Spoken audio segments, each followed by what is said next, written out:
and then you've got artillery coming through with the Ziggs. Yeah, I just think that if Eddie is actually able to get online, though, this Sivir will become a very large problem. And Yike's going to have to make sure he's got that smite button ready so that that spell shield doesn't sort of ruin their day. But here we are, onto the Rift to game number 1 of this best of 3. If either team loses this game, they are not out just yet, but they are well and truly on the ropes. This is Yahoo running out first. Let's see where this first blood is going to be drawn on the Rift. Really important. Vi suffers level 1. And Javan is pretty happy to actually enter jungle around that level 2 mark when he has the flag and drag. So we'll see if he's just going to choose to play a little bit more aggressive. He did that in the top esports series at MSI. And right here, he's actually got some pretty strong lanes that they can pressure. Because if you look at bot lane, Ziggs needs a mana item before he can outpush Sivir. Cassiopeia with a couple good trades, you can outpush Akali, who's a melee champion early on. So I feel like this Javan's going to play a huge part in this early game. Yeah, I do think that the lane states are going to be looking pretty good. Team Secret very early on. But I think if KC can play it safely, should be all right. And there might be some opportunities for Yike to get some stuff done early, given the pushing nature of the lanes out of Team Secret this time. Still, I think it's going to be a tough time, unless Kalist just lands every bouncing bomb and Eddie just goes to no health at the very beginning of the lane. So usually the way that we can break down sort of a mage versus an AD carry, I want to bring back the old mid lane meta, which was Syndra versus Lucian. They're pretty similar in terms of how they play the game and their spells. However, the AD auto-attacker will always outpush because their auto-attacks do more damage and they can actually push the wave without having to expend extra mana. And of course, with the ricochets from Sivir, that becomes even easier than with the Ziggs. So that's why we're saying Ziggs needs his mana item so that then he can continuously pressure with his actual spells before Sivir can push the wave. Yep. Eddie is just, like you say, going to be hitting minions as much as he possibly can. This lane does have a Camille in it, though, and so I imagine that Eddie's probably going to be alone for quite a bit of this early to mid game. Late trial. Yeah, and yeah, so there we go. Happy Level Javan. 2, and he's out. There is Histo in his own jungle towards the top side, but it looks like BA is going to start the ganking a little bit earlier. Oh, okay. Dire maybe doesn't need the help. Yeah, BA's like, well, just going to leave, honestly. It looks like you've got this one. It's never mind. We're just going for a real deep dive. In he comes, and even if they zone him away from these minions, it is still going to be a lot of work, because it looks like it's going to be a plate that they're going to opt into first. Hextech sweep, not a whole lot more, is going to be coming out now as Busio makes his way up. He's still in position. We'll actually get over here. Vision available for Yike as he does take down his blue buff. And now Vault breaks over, so good defensive play here from KC so far. Yeah, and Yike has to do the walk of shame from the top side Scuttle Crab to the bot side Scuttle Crab, as the pressure from BA right here was fantastic. The fact that they actually called off the play, they might look here though. Yeah, Busio does have that Eclipse running, so he is next to unkillable at this point in time. We've got the flag for a bit of extra damage onto Yahoo here in the mid lane, who just desperately wants this wave in a different spot. It's actually so important for Akali to get her first item. That's when she truly becomes a champion. Having that gunblade, being able to get the slowdown, reach other champions. And it's just so important for Yahoo to hit every single creep. The fact that BA puts so much pressure in that mid lane, the fact that they're forced to put Busio there is just heartbreaking for Akali. Yeah, Busio now in a fair bit of trouble, actually, as the hookshot does get the flash out of Busio. And look at that, the poison ticking down alongside the ignite. Every dot available now on that Leona. Busio will be going back to base. Now Flashless does have Hex Flash, so activating Hex Flash this early, I do very much like. But I'd probably still put it in the cons column. You're a glass half full guy. You're like, hey, no, just burn both summons, but I'm Hex just Flash. a Hex Flash fan. Okay. I'm just a massive Hex Flash fan. I will say though, that was a very successful sort of shadowing from Busio right there. Overextends, BS sticks around, Camille does so much damage with Halo Blades early on. The TPs are gonna land in. Yike is surrounding this area. There's that Hex Flash. That's my asthma. And well, that looked so good. See? It's so useful now that it's been activated, as BA is going to stop Canna's back. Might have been shopping there momentarily. You know what's going to happen at some point? What is going to happen? Around the 10-minute mark, especially when you've got two roaming supports, the AD carriers get so bored that they actually go at it 1v1. and suddenly they show up at Dragon, on second Dragon, and they have no flashes. You're like, how do you have no flash? You've been alone bot lane the whole time. They're like, well, we just 1v1. Yeah, sometimes it just happens. Yeah. And Eddie's actually taken the cleanse. It's interesting. And then I saw the Leona, so maybe not as interesting as that's a great stun to get out of the hook shot. We'll get the flash out of BA. As Pun just ignoring that, utilizing the shotgun knees to do a fair bit of damage to Canna. It looks like Team Secret will be able to just move themselves back, but without the flash on the Camille, means this next skirmish might be a little bit more difficult here for Team Secret, as Busio really has unlocked himself from the map in this game. This is what we've been wanting to see from him. Looks a lot more comfortable on the Leona this time around. It's okay, the hookshot comes in this time. I may have cursed him. I'm so sorry, Busio. First blood goes over to Pun. Yeah, Hexbox didn't help you much there. That was a 2 versus 3 as Yike headed towards that bot side of the map, and Busio, I'm actually scratching my head a little bit there, because with Yike heading towards that bot side Skullcrab to get his level 6, what is Busio still doing in the river? I don't know, dying, as it turns out. We're going to have a look at it one more time. Please tell me. It's such a weird angle. Busio walking around towards river, knowing that Urgot and Camille are still there. He still just makes a drive-by. They donate 1 kill to Urgot, which was already an advantageous matchup. And Kanna's like, oh god, Urgot just got a kill. Yeah, in fact, a lot of people sharing that sentiment right now. As if it wasn't hard enough. Okay, Busio back at it again, though. There's possibly an angle towards Diore, but he has got a whole bunch of rocks in his inventory right now.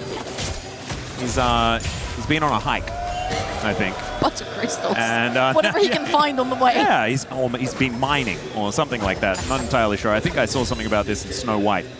But he is now going to go back and build an even bigger rock, and that one's going to be helping him out in this laning phase up against Yahoo, who does have that Hex Tech cookie already completed. Talking about rocks, Mountain Dragon, and BA's top lane again. Kanna does a flash, and he's Meganar, so it shouldn't be too much of a threat for him. However, again, BA has been such a pain in the ass for every single lane.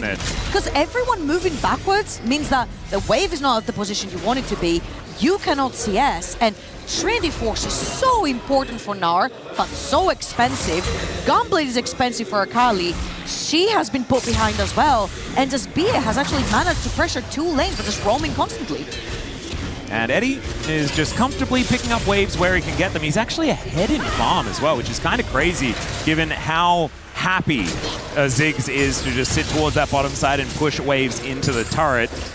Still, we've got Busio making his way back towards the top side with that unsealed spellbook. And Kanna takes a cheeky little turret shot. Histo in a decent position right now, going to be spotted, as Busio will be able to convince him to leave. Didn't take a lot of convincing, to be perfectly honest. The Void Grubs are going to spawn. Looks like KC will have a pretty good angle, as BA is everywhere, man. Gonna find another hook shot, as Dire, not exactly the miasma that he wanted, but will still get the perfect execution out of Yahoo. What a fantastic roll. It's going to be Dragon soon. Akali cannot fight without ulti, so they've taken the pressure off of that one, and knowing that Akali doesn't have ult, they might actually contest the Void Grubs too. Yeah, Histo might only be able to get one, and by might, I mean that's the last one that's left, so he is going to be able to get the smite down onto that last one, but KC pretty happy to grab 2 out of the 3. Dire getting another wave shoved forward, finally might be able to grab that first plate, and there it is. Looks like Team Secret just biding their time at this point. Currently 1.5k ahead though, and it looks like they really have been able to slowly but surely add on to the initial advantage that they picked up after Pun gathered that first blood. Histo down here towards the bottom side will just be able to take down the Scuttle Crab. Has started off this dragon as well. Obviously Mountain Drake with a lot of health, but doesn't have a whole lot to worry about just yet. He doesn't have friends either though. Cassio and Sivir are both backing, so he's kind of helpless if he wants to start this dragon. However, I just want to speak about Beard, because I remember his note in this game versus top esports, and he was absolutely instrumental. His roams, and right here, we're talking a lot about, you know, the silver lining of how much aggression is the correct aggression. I felt like he's been putting pressure without necessarily putting himself in the case where he can die and be over-aggressive, and it's been beautiful as Yax looking top, has level 6. Oh, Pun just going to eat the CC. Very, very nicely done there. Gets himself out of the way, as now Kaliz possibly in trouble as Eddie is on the hunt.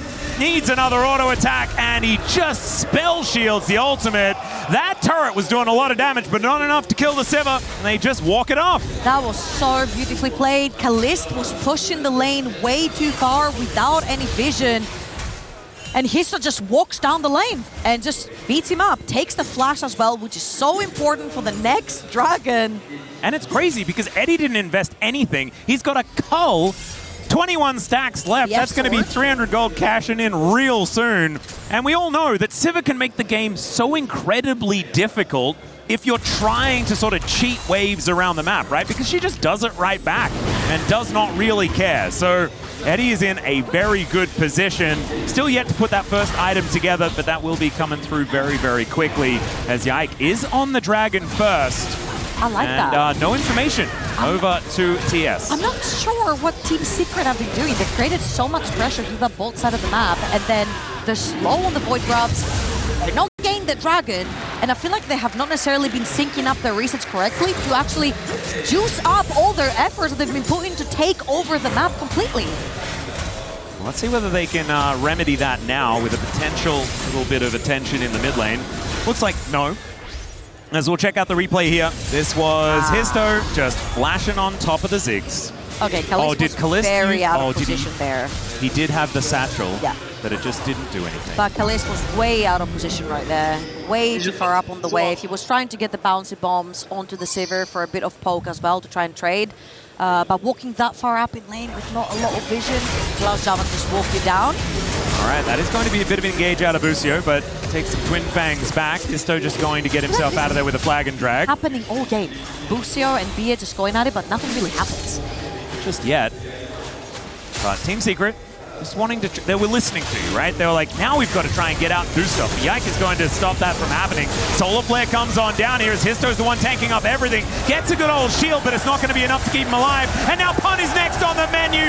2 kills here for KC as they come alive. The double wallop from Kana, who just sees himself out, finds himself the Q there as well, and knocks down BA. An absolute disaster for Team Secret, but KC looking way better now. Absolutely gorgeous play by Yike. Sees the opening, calls the Jarvan as a target, and everybody piles on. We're going to look from Kana's POV, but the Vi ult lands on Jarvan, Leona lands on Jarvan, Gnar lands on Jarvan, and there is nothing they can do. They isolate him, and it turns into numbers advantage for KC. Oh man, beautifully played here for Kana. And the last flash as well.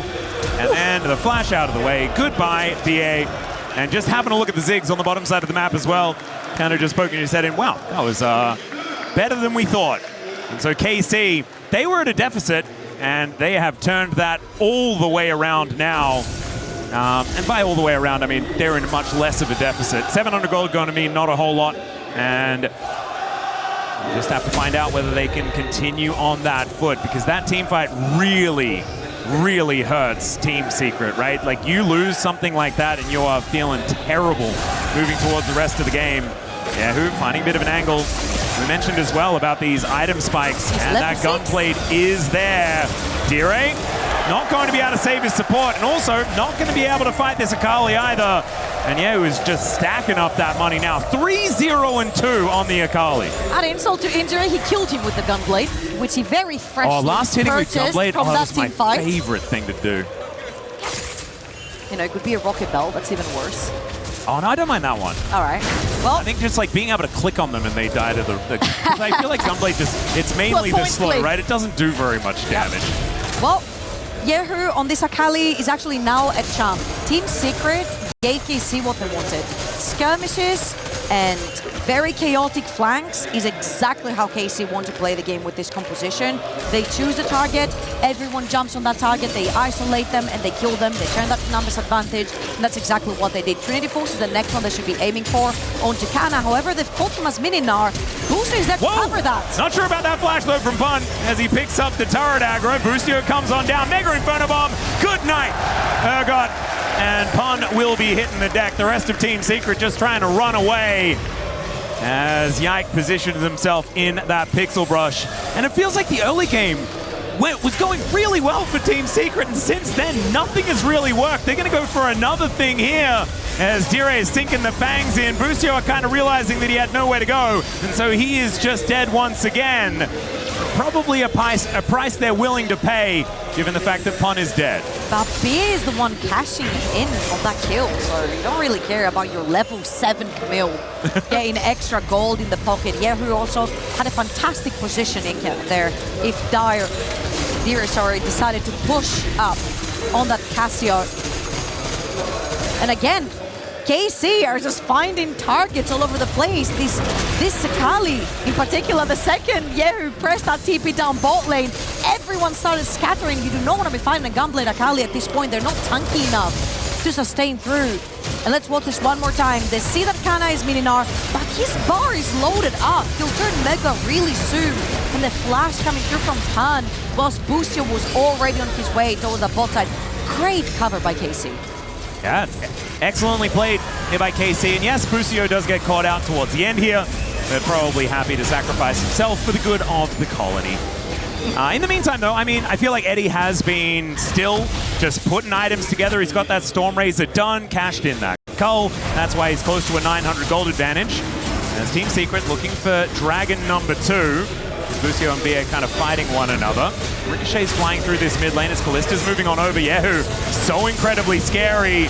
And the Flag and Drag will get Histo out of there after he secures the Dragon. Mega Inferno on BA gonna get caught. And yes, the Ricochets are bouncing through, but there is not enough here for Team Secret to stick around. Hexgate's on the Rift now as well, as a Hextech Soul is a terrifying prospect for either side. But Ziggs with Hextech Soul, oh man, that is revolting. I'm not gonna lie to you, that early game really worried me for KC, but once some of these items started coming in, after that skirmish at the Rift Herald, they've been looking so decisive. And I feel like for Yehu, that's also a redemption arc, because at the very beginning, it just wasn't so hot. Now with the Akali, very decisive, look at his target, kills his target, Kanako. All right, yeah, Connor is gonna hit Megan, but doing so much damage here to Pon. The shotgun knee's not going to be enough, and Histo just has to get out of there. Boulder toss not gonna land, but Kana doesn't mind. He's already taken down the Urgot, and he's looking for the turret. He's not trapped in there with you. You're trapped in this Cataclysm with him. They keep engaging onto Megana. I don't know whether it's a good idea, but from the results, it looks like the answer is no. I mean, don't knock it until you try it like 2-3 times. Yeah, don't worry, I tried it. Right? It's never worked for me either. But I'm not a pro gamer, so I cannot judge. Yeah, they're looking for an angle towards his bottom side, just waiting, see whether he's stuck in the shop, and he passes the test. Diore goes home. They say don't be in game one, Andy, okay? So to have some analysis, you need multiple instances of the same thing happening. So they're trying to engage on this Megana over and over to see if any of them stick. If it doesn't, they'll stop eventually. Trying to build up the sample size. That's right. I don't like that. I like small sample sizes personally, and I think that they're more funny. But Team Secret obviously disagree, and that is absolutely fine. 2,300 gold, though, going to be the advantage here for KC as we check this one out from Kana's perspective. And already, I mean, Pun just took way too much damage. And yeah, he lands the ulti, but you need to hit a threshold for that to ever mean anything. Look on the map as well, Busio was on his way. So Kana was buying time for his support to get there as well. I feel like he was actually looking to kill the Javan too. He's so strong. The second they gave him that Trinity Force through the first couple of kills and assists, again, those champions, the Gunblade we mentioned, the Trinity Force for the Nara as well, those two champions become so strong on that one item power spike. Okay, see, still a little bit of work to do as the 2.6k gold lead is not end of the world here for Team Secret. They are still in a great position. We were talking about those one-item spikes. I think KC will just continue to get stronger as the smite not going to quite work out there. As Hullbreaker comes in, Flag and Drag doesn't hit. He's feeling himself. We're just playing around, I guess. Yeah. Busio comes on forward. Histo is just trying to stick around in the area as Pun deals with that minion wave. BA's moving in. Trying to see where this Sivir is, and Eddie is finally going to move on over. 1-0-1 now, as he does have 2 items completed. This is very nice play right here from KC. They're absolutely emptying Histo jungle on the top side whilst pushing top wave, pushing mid wave at the same time. Yehu is catching both sides of the map as well. There is not necessarily a neutral objective they have to prepare for at this point. So they're literally just pressuring those waves, having TS to respond at every single one of them. And this time, now that they've got their resets through, now that Ziggs is back on the map with 2 items completed and the Shadow Flame, this is where Busio walks in a little bit more aggressively to set vision behind enemy lines for the next struggle that's coming up in about 1 minute and 20. And Hextech Soul going to be a scary prospect. Only 1 dragon apiece here for either side. So I believe like TS can just give 1 up, right? Let it go. Maybe 2, but I don't know whether Soul Point is something you ever really want to give away. For this next one, they don't necessarily have to fight for. Give the Sivir a little bit more time to scale up and give you a bit more of that consistent damage. Because that kind of is their forte, right? They've got Cassiopeia, they've got the Sivir.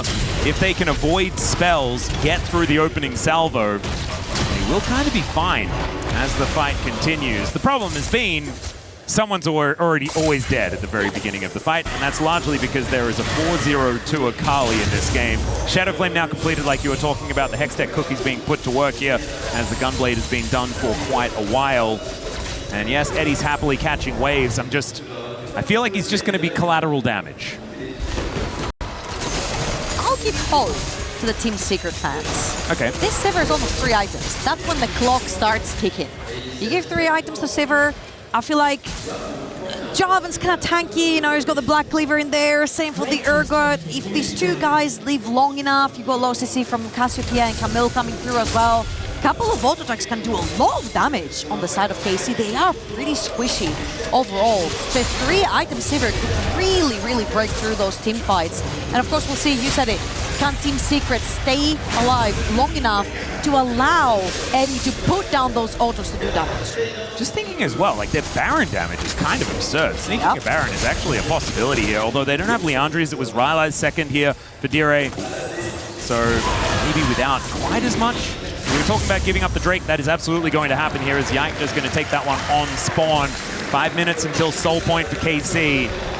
And their ducks are looking like they're in a row at this point in time. And now just hitting Mega, very close to item number 2 as well. We do have Pun grabbing his Sterix, but I imagine Mechana is sitting on a fair bit of gold. Busio just clearing out vision all over the map. You can have a look there, like they've lit up this map like a Christmas tree. KC kind of know everything that's going on right now. Their control of this game, it's kind of ridiculous as Histo finds himself a little bit of controlled vision. They've been playing so methodical. They've not done any egregious, aggressive moves, knowing that this Akali is ahead, knowing their Gnar is ahead. They're just waiting and playing for the neutral objectives. They understand that they have the power in their hands right now, 5,000 gold in the lead. They know that they've got the Ziggs that's scaling super well into the late game together with the Gnar, so they don't necessarily have to put any extra pressure. They already have the extra items, and if they keep that gold lead, they will keep having those extra items. They'll eventually get to that Soul Point as well, which means that they can force Team Secret in team fights that don't necessarily want to take. Well, so far, I feel like Team Secret need to do something pretty soon, otherwise they will just kind of start falling apart. As BA is going to show up here, diving the Cassiopeia could be a problematic position as there's a Hextech ultimatum. Does yell at them, but I don't know whether it's going to do quite enough, as Busio is going to be the collateral damage once again as Pun finds his way in. He does manage to pick this one up. There is a Ziggs just doing some damage to the structures, but that is 2 on the floor, and the shutdown is picked up by Team Secret. The Cassiopeia TP came through as well to try and find the Ziggs potentially through the jungle. What a fantastic play. Ask and you shall receive. Yeah. They need to do something. Well, 2 items on Cassiopeia is when you actually start doing something. Super tanky on the Cassio as well with the Rylai's, and Kana has found himself a crab. Yeah, looking for a bit of an angle here. Does manage to do a fair bit of damage, but here is the Mega Gnar from Kana. Throwing the boulders around. We'll see whether the wallop is going to connect. Just keeps collecting them, but BA is going to show up. Great Gnar just to play defensively. As now Histo finds Yike, but Busio is right here. Dire, is he going to be able to do anything? The answer is no, as Histo does flash and flag drag to try and get out. They get a ward over, but there is nothing they can do, and the Jarvan just walks it off. Dear Karthus, please press R. Skara's not here, unfortunately. Well, Histo gets out by the skin of his teeth. as BA is looking to play a bit aggressive on Yike. Yeah, Solar Flare comes in, does slow him down. Mega in front of him doing a lot of damage. The flash out from this Camille as Pun just trying to hold him in position. There it is, manages to get the fear out, but it's not quite going to do too much. As it's only Yike falling down for now, but now Dire finds the Twin Fangs. Eddie's on a killing spree now. And Team Secret even out the kills. And yeah, you're right. I think that this should just be them taking down the Baron. What a great catch. KC overextends at the red buff, knowing that they've sent their jungler packing back in base. And now Yehu and Kana are needed to make the impossible possible. Well, they're going to have to try and kill them because they do not have a smite. Let's see whether they can get an angle in as he goes into his shroud. Now they're just looking to take him down. I don't think there's anywhere for him to go. The Baron is going to go over as Kana wants to do something. Kallista's already walking away though as Team Secret. They secure the Baron and they are back in the driver's seat. Just like this, the goal has swung over to TS again. KC punished for their over-aggression. This Ergo champion comes online on 2 items. Yeah. The second that Sterak's got locked in, you saw Pan making aggressive teleports down bot lane, catching 2 members of KC, then flipping it over on its head, getting towards the top side, punishing KC again for being over-aggressive. And now this is where Team Secret is not a squishy team anymore. Let's have one more look. Cassiopeia in base, Javan has to back. This is the perfect time for KC to pressure. Great Ziggs ult, sends BA back as well, but Pan tanks forever on this Urgot, and by the time he's out, Dira then takes over with Eddie. It is a fantastic back and forth for TS. And then the Baron comes on through. We'll have to have a look at where the power play is at this point, because I imagine they've been able to get this Sivir into some lanes and done some damage, because they hadn't taken too many structures before this. As yeah, in the replay, I mean, yeah, absolutely nothing he could do. And now, I mean, the Dragon is going to pop up. Even if Team Secret only get this off the back of this Baron, that is still worth it. As Pun's moving in, Kanna is still pretty strong, as he's got recurve bows for days there towards the top side. Kind of crazy. Definitely does want the wit's end at least, though. I hope you're sitting comfortably. Eddie's not sitting comfortably at all. Yeah, well, he's going to go on the hunt for an escape, and he's not going to quite find it, but the Petrifying Gaze will mean that the Akali will be traded. Hextech Ultimatum is going to be answered here, and actually keeps himself alive. BA surviving for so long, and it's only Boostio that's here. And Dire should be able to sink the Fangs in and take him down. Yike is going to die to this Urgot as well, as Kanna has been ignored until just now. Now just looking to escape, as Team Secret finding all the angles here as we get out of this mid-game. Kana TP's out as well, but BA baiting an entire stadium. He will sub 5% HP for this whole fight. And Eddie makes a crucial mistake. He does the classic Jackie-Love, overextends in the mid lane on his own, gets caught. No, you say overextends. I say baited. True. That's when Pan gets to come around. Look at BA. He's just mocking KC right here. Yeah, calculated. Yeah. Able to walk it off. And it is a little bit of a heartbreaker. We can't believe it either. Yeah, losing a fight like that. However, there is still a slight advantage here for KC. By advantage, I mean the game is entirely even. This could be anyone's. And we have 2 Drakes apiece. This could not be closer. But the outer turret falling down, and Team Secret having the Cassio and the Sivir means that I feel like control of Baron is going to be such an important thing for KC to make sure they have, because this Baron will not last very long as this game goes on. We saw it already as they took their first one, but the next ones are going to be even easier here for this Sivir composition. And I feel like this was very representative of why Team Secret cannot even push with Baron right now. Fog of War gets so scary when you're playing against champions that can jump at you from everywhere. Everyone can jump at you except the Ziggs from the side of KC. So for the carries of Team Secret to push even with Baron, it gets very scary. Eddie got shut down instantly, and he was the 4-0 Sivir that was carrying them this far. So they've got to be very, very careful with their positioning and their vision. And talking about both, yeah, Kanna is just going to hop over here as the Mega Inferno, but man, that looked like the classic Ziggs Camille combo, but they were on different teams, and the Camille just died. talking about being aware of their positioning and vision, BA was not. No. Walked into enemy territory, did set up the wards, so I will say worth for now. Yeah, he's at least managed to lay some groundwork here. That's right. As Team Secret still with a kill lead, but not with a gold lead anymore. As this red buff is going to be their target. We'll be able to secure that one as Eddie takes so much damage here from Kalist, who's got his death cap complete, as well as that blighted jewel. KC's getting deja vu from that positioning. They don't want to push again. Jackshaw completed for the Urgot. Very important. If he was tanky before, he's tankier now. And I feel like, again, with how squishy the composition of KC is. Oh, flashing on top of Eddie, who does get the spell shield off. There's the knock-up onto Yike. Mega Inferno Bomb comes down, though. Eddie's still alive for a moment, but Canna gets in there. Yehu's able to shut him down. And that's a great kill onto the Sivir. A lot of that consistent damage now taken out, as the rest of KC will back away for now. Eddie does the Jackalope twice in a row, and KC just punishes his 2 fall forward from his team. Again, we said, if there's fog of war, you cannot walk up from Team Secret. There's just way too many threats looking at you from fog of war. Vi engages into Leona, and all they need to do is just keep him still for a second for that Ziggs bomb to drop on his head. Yeah. And they managed to exhaust him. I like the spell shield. Managed to get that on the cease and desist. That was pretty nice. Might have been why he felt so safe, but wasn't able to flash his way out of there. Now has the flash up and available as he is respawning.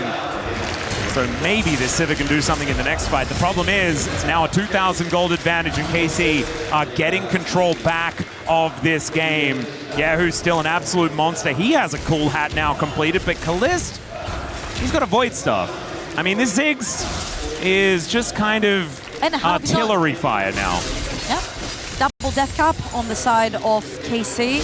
And I feel like they've been very decisive every single time anyone overextends from Team Secret. They have been on the same page to engage. However, Team Secret's gonna start the Baron.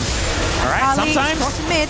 You just want to hit the purple one, and that's what they're going to be doing for now. As BA trying to catch Yike, making his way in. Hextech Ultimatum comes down. The smite was a little bit early, but still Histo gets it, and the massive gnaw from Canna picks everyone up and slams them against the wall. That should be KC taking game number 1, and the immediate teleport says, Canna, I'm getting out of this game. We're getting to game 2, and we are keeping ourselves alive here at EWC. KC with an incredible team fight.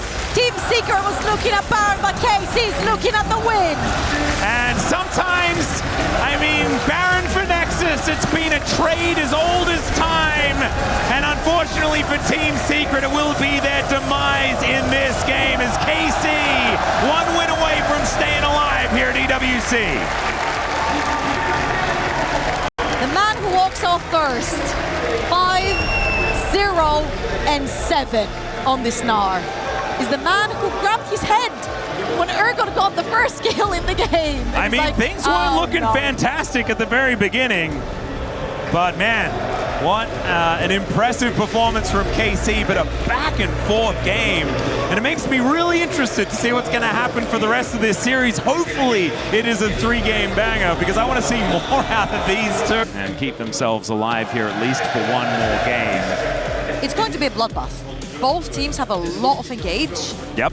And they've got really great avenues for team fights. Wow. Here we are, onto the Rift, ladies and gentlemen. We've loaded in. Karmine Corp, very, very close to just winning this series. Only 1 more Nexus to take down. Team Secret, they could do it. And they do have a lot of potential with the draft like this, right? I really like the early lock-in of the Nautilus as well. As BA, he was really good on this in MSI as well, and has already hit his first anchor boost. You're going to have to crash away from it. Will be doing so. He just walked in. Oh, we're pausing. That's some insane behavior from BA. Just walks in the jungle, queues whichever chump stands in front of him. Yeah, I learned puts down his ward, leaves. I learned this from Ox. It's the walk strategy. And the walk strategy has often been very, very good. But you have to be confident when you're doing the walk. Yeah. They can't sense the fear that no one's behind you. Absolutely. You have to walk as if the whole team is right behind the Nautilus. And they were, which is helpful. Just 2 of them, but they didn't know. Well, you know, there's more than the people on KC at that point in time. And I don't know what this pause is about, but hopefully it is not something too disruptive. Maybe it's the fly. There was a fly around. That was a very cool camera as well. I'm going to have a look. See. Yeah, I can watch it coming down. Oh, that's really cool. All right. I can't see too much like referee support happening, so it means that something may not have completely broken. But hopefully it is all right. Hopefully it isn't an in-game issue, because those can take a little while longer. But we'll let you know when we find out exactly what's going on here. That's a great drawing from Yahoo. Very, very cute. K-Drill. K-Drill fan. Less than 3. There as well. And obviously all the Kometo fans are now like, yeah. I like how we, like, in the LCK, we don't have boos. Like, boos just don't happen. You want to know something funny? No? What? Yes. There was a tournament where Faker shows up and KC fans boo. Yeah. And he looked so stunned. As if he's never heard that in his life. Yeah, I thought that was very weird. I remember that tournament. That was the Red Bull tournament a while back. We did not understand what was going on. Neither did I. Is it just a thing? Do they just boo everyone else? Yeah. MCOI actually invited it. When they were walking on stage, and obviously I saw that. Booing, they were like, more, like, fuel our hate, fuel it. This is what makes the rivalries, I guess. I mean, it felt pretty personal after what happened yesterday. That certainly makes some sense. True. Yeah, right? Plus 1 point, yeah. But still no word as to what's going on as far as what's happening on the stage. But you can see Canna trying to keep himself calm. Once again, going for a little bit of a reboot. Woke up there, so maybe that means the PC is back on again. Just have to find out, though.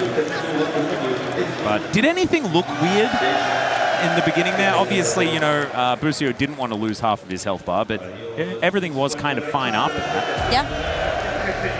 So unless there was some interaction we didn't necessarily pick up from that rail, but it looked fine. He used his W, and that was it. Looked quite normal to me. Went down. They are talking. Now talking. So maybe that's a good sign that we're going to get in soon. Yeah, hands are on mice, or mouses, because of course they are not the animal, and therefore it's mouses, right? The plural. Yeah, that's right. Yeah. Very confusing. The English language is. Do you know what the plural of Gragas is? Gragi? No. Gragooses. Gragooses. Yeah. Is that actually? I made you say it. That's so cool. You're the first one who says it. What do you mean? 1 Gragoosie, 2 Gragooses. With IES in it, yeah. But it's 1 Gragas. No. It's fine. But how is it the plural of Gragas if it's not Gragas to begin with? I don't understand. I like Graga. You're trying to understand. What else would I do? We're in a pause. There's nothing else to do. All right, I'll explain that. Okay, wait, what? Explain now. Everyone needs to know. All right, it just sounds funny. It's like Gragoosie. Ah. But 1 Gragoosie, 2 Gragoosies. It just sounds funny. I still don't understand the 1 Gragoosie thing. Because people do that for all champions. They just add the ending word. Ah, okay. That still doesn't make sense, but I wanted to sound like I understood, even if I didn't. I'll keep the round on. It's like Nexuses, though. Like, is it Nexuses or is it Nexi? I don't know, man. Nexuses sounds kind of cool. Yeah, right? But they like so does Nexi, though. It's a bit of a vibe. Why is there a carrier fan in this series? Kana, over. Wow, yeah, that is a lot of overs.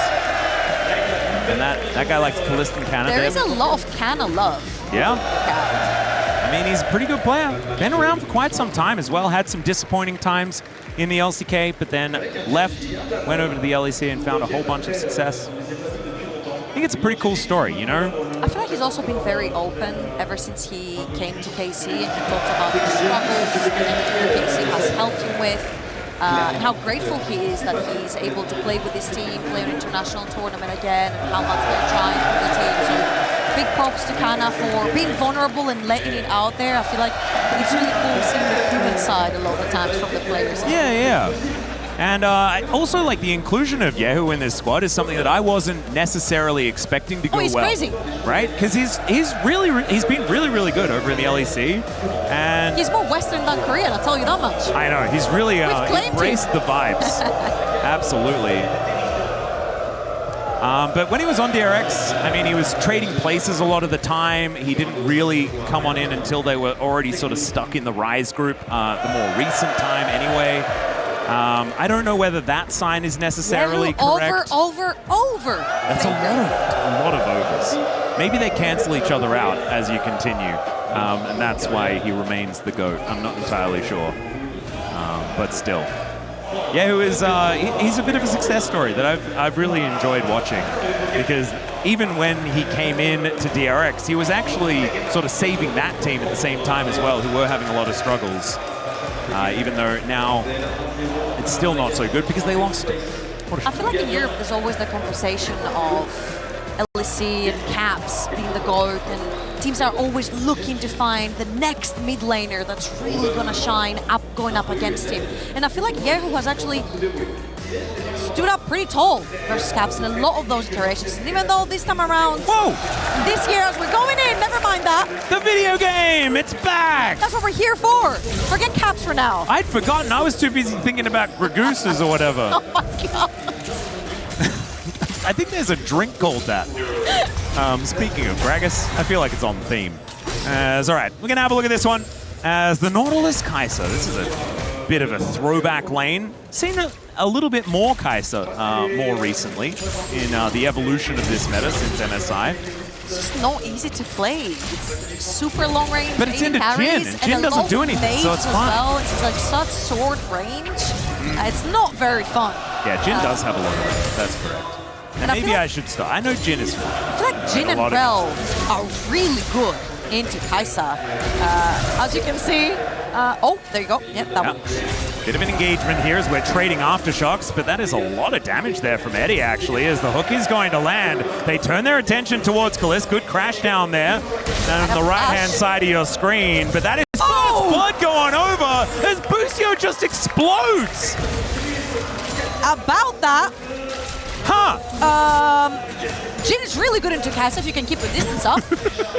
If you close the distance and get queued by Nautilus, Eddie and BA gain a huge early game advantage. And Pan, well, we've got Bowsy at home. Oh, he's doing his best impression. Hear me. Let's have a look at this one once again. Take me through it. Look how Eddie's kind of using the fog of war to get his creeps. Once they hit that level 2, BA plays a little bit more aggressive. They take down Busio super low, which means he can't cover for Kalist.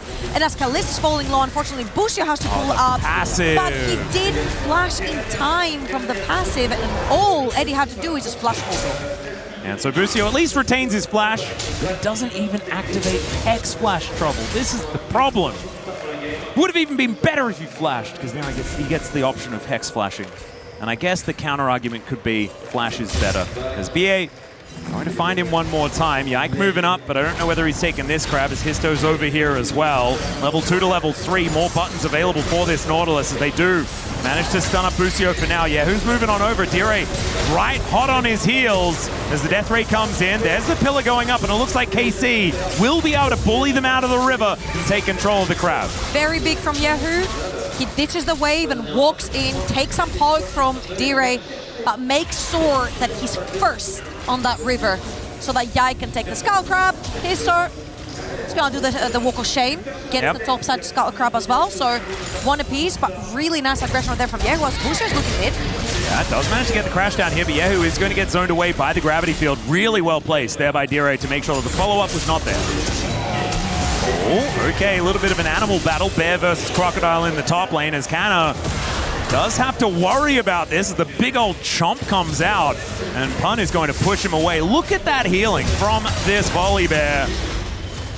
So Volibear is one of my favorite champions of all time, especially when he was in the jungle. He's just one of the more active junglers, but top lane, he's just so good into melee champions that like to burst, because his burst will always be better. His entire kit is just curated around taking short burst trades. He's got a stun, he's got damage output, he's got shields, he's got slows. This whole package is just so good for 1v1 interactions that he just beats straight up any melee that shows up to him. Well, doing a pretty good job so far. 10 CS in the lead as Kana does have to try and lick his wounds, at least for the moment. A little bit of a menagerie when it comes to the top side here for Team Secret, as we've got a doggo and a bear. Kind of fun. You could say licking their wounds. There is the dog. Yeah, see? It kind of worked, Perfect. didn't it? Poetic. I imagine a bear would do a similar thing. How would a crocodile do but that? I haven't seen that. Swim, I guess? No, but how would he lick his wounds? He can't. He can't. He's got the big jaw, doesn't have a whole lot of flexibility. But he also doesn't swim salt water. Yeah, saltwater crocodiles. He does? This- Okay, cool. They might be the Australian ones. Maybe the ones in the other parts of the world don't do You that. guys have over there. Yeah, we got two different ones. The Everything's little scary. ones. Yeah, the little ones are in the. They're fine, but we're gonna have to hold that thought as the flash forward from Busio. That cleanse, not exactly what Eddie wanted, but the deadly flourish missed. So that's not going to help. Eddie just walks it off. Great chance though right there for Busio to take the cleanse off of that Kaisa. Again, super short range. So if you do manage to land a Q or a W, you can actually mobilize him and get some damage down onto Eddie, knowing that Yike is playing a little bit more aggressive in this river again. That Skull Crab will give level 6. It's one of the most important neutral objectives in the game for the time being. Well, Dire taking a lot of damage from that shockwave. Yahoo just softening up the Victor where he can. As the anchor going to connect one more time. BA is obviously going in. Histo alongside, but Yike's moving in. Finds a really good pillar, but Histo going to leapfrog it. And with Yahoo in the area, I think that KC do have a slight advantage. Still, obviously, Team Secret are going forward. They know that the shockwave isn't available, and Histo is able to get that first kill very quickly, turning it immediately over towards Yahoo. As Yike does manage to take down BA. Good flash away there from Dire, but Histo, he needs to be careful. Eddie's going to get exhausted, and a tired Kaiser's going to have to flash out of the fight. Oh, the Void Seeker did not find, and Yahoo's able to walk away. End of the day, 1 for 1, support for support, but Histo gets his level 6 off of that very much wanted Skull Crab. So big W right here for Team Secret. They get to walk back in lane, grab the CS as well, push out that bot lane. So all good for the time being. Unfortunately, Eddie had to burn his flash in this one, which makes him even more exposed to that rel level 6. Luckily for him, Bush is about 3 levels off of that. Yeah, it's a bit of a brawl here towards the top side. BA in here in a great timing though, as there's the jump forward with the ulti. Dominus now popped for Canna as well, as the anchor finds a minion, but BA will be able to lock down Busio. And I don't think the rel is going to be there, but my Canna finds the angle! And Histo is running on over here, does find the ultimate towards the Renekton. It's a 1-for-1, but maybe they'll take that. Never mind. It's a bit of a disaster as the double kill comes in for Histo. It looked so good for Pun, but a full Fury Q absolutely takes him down from something like a 20% HP. Let's watch this one more time. Both support over on the top side of the map, but a bit towards the tail end of our skirmish, where Histo is the actual big winner of this whole skirmish. Getting 2 kills early on the Fury is a great start. Yeah, I feel like these resets could get very, very frightening as this game continues. And it does mean slight gold advantage here for Team Secret. Not going to be the end of the world for KC. And Yike now getting to work on these grubs. Trundle, very, very good at grubs. I feel like you just never lose health because of the good old King's Tribute. But Team Secret are going to be able to push them away because Histo is terrifying. With the 3 kills that he's picked up already. Brutalizer in hand. And now you've got a bear moving down from the top side of the map. That ultimate not quite available just yet, which I will be calling Ohmwrecker for this entire game because I missed that item. And it does do the same thing. So Dire have to sacrifice a couple of creeps to make sure that his team has numbers advantage to take the neutral objective over the top side of the map. And of course, the second they see Canna over on the bot side hidden on those fire platings, Team Secret know for sure that they will be having those numbers advantage. However, Pun... Yeah, going to be found by Kalista and Busio. I don't know about that. Or did Pun find them? That's the right. question. The Lightning Claw's going to come on out from the Volley Bear, and he just wanders away. I feel like Busio is lucky he didn't have his ult available. Yeah. I think Pun would have taken his chances there.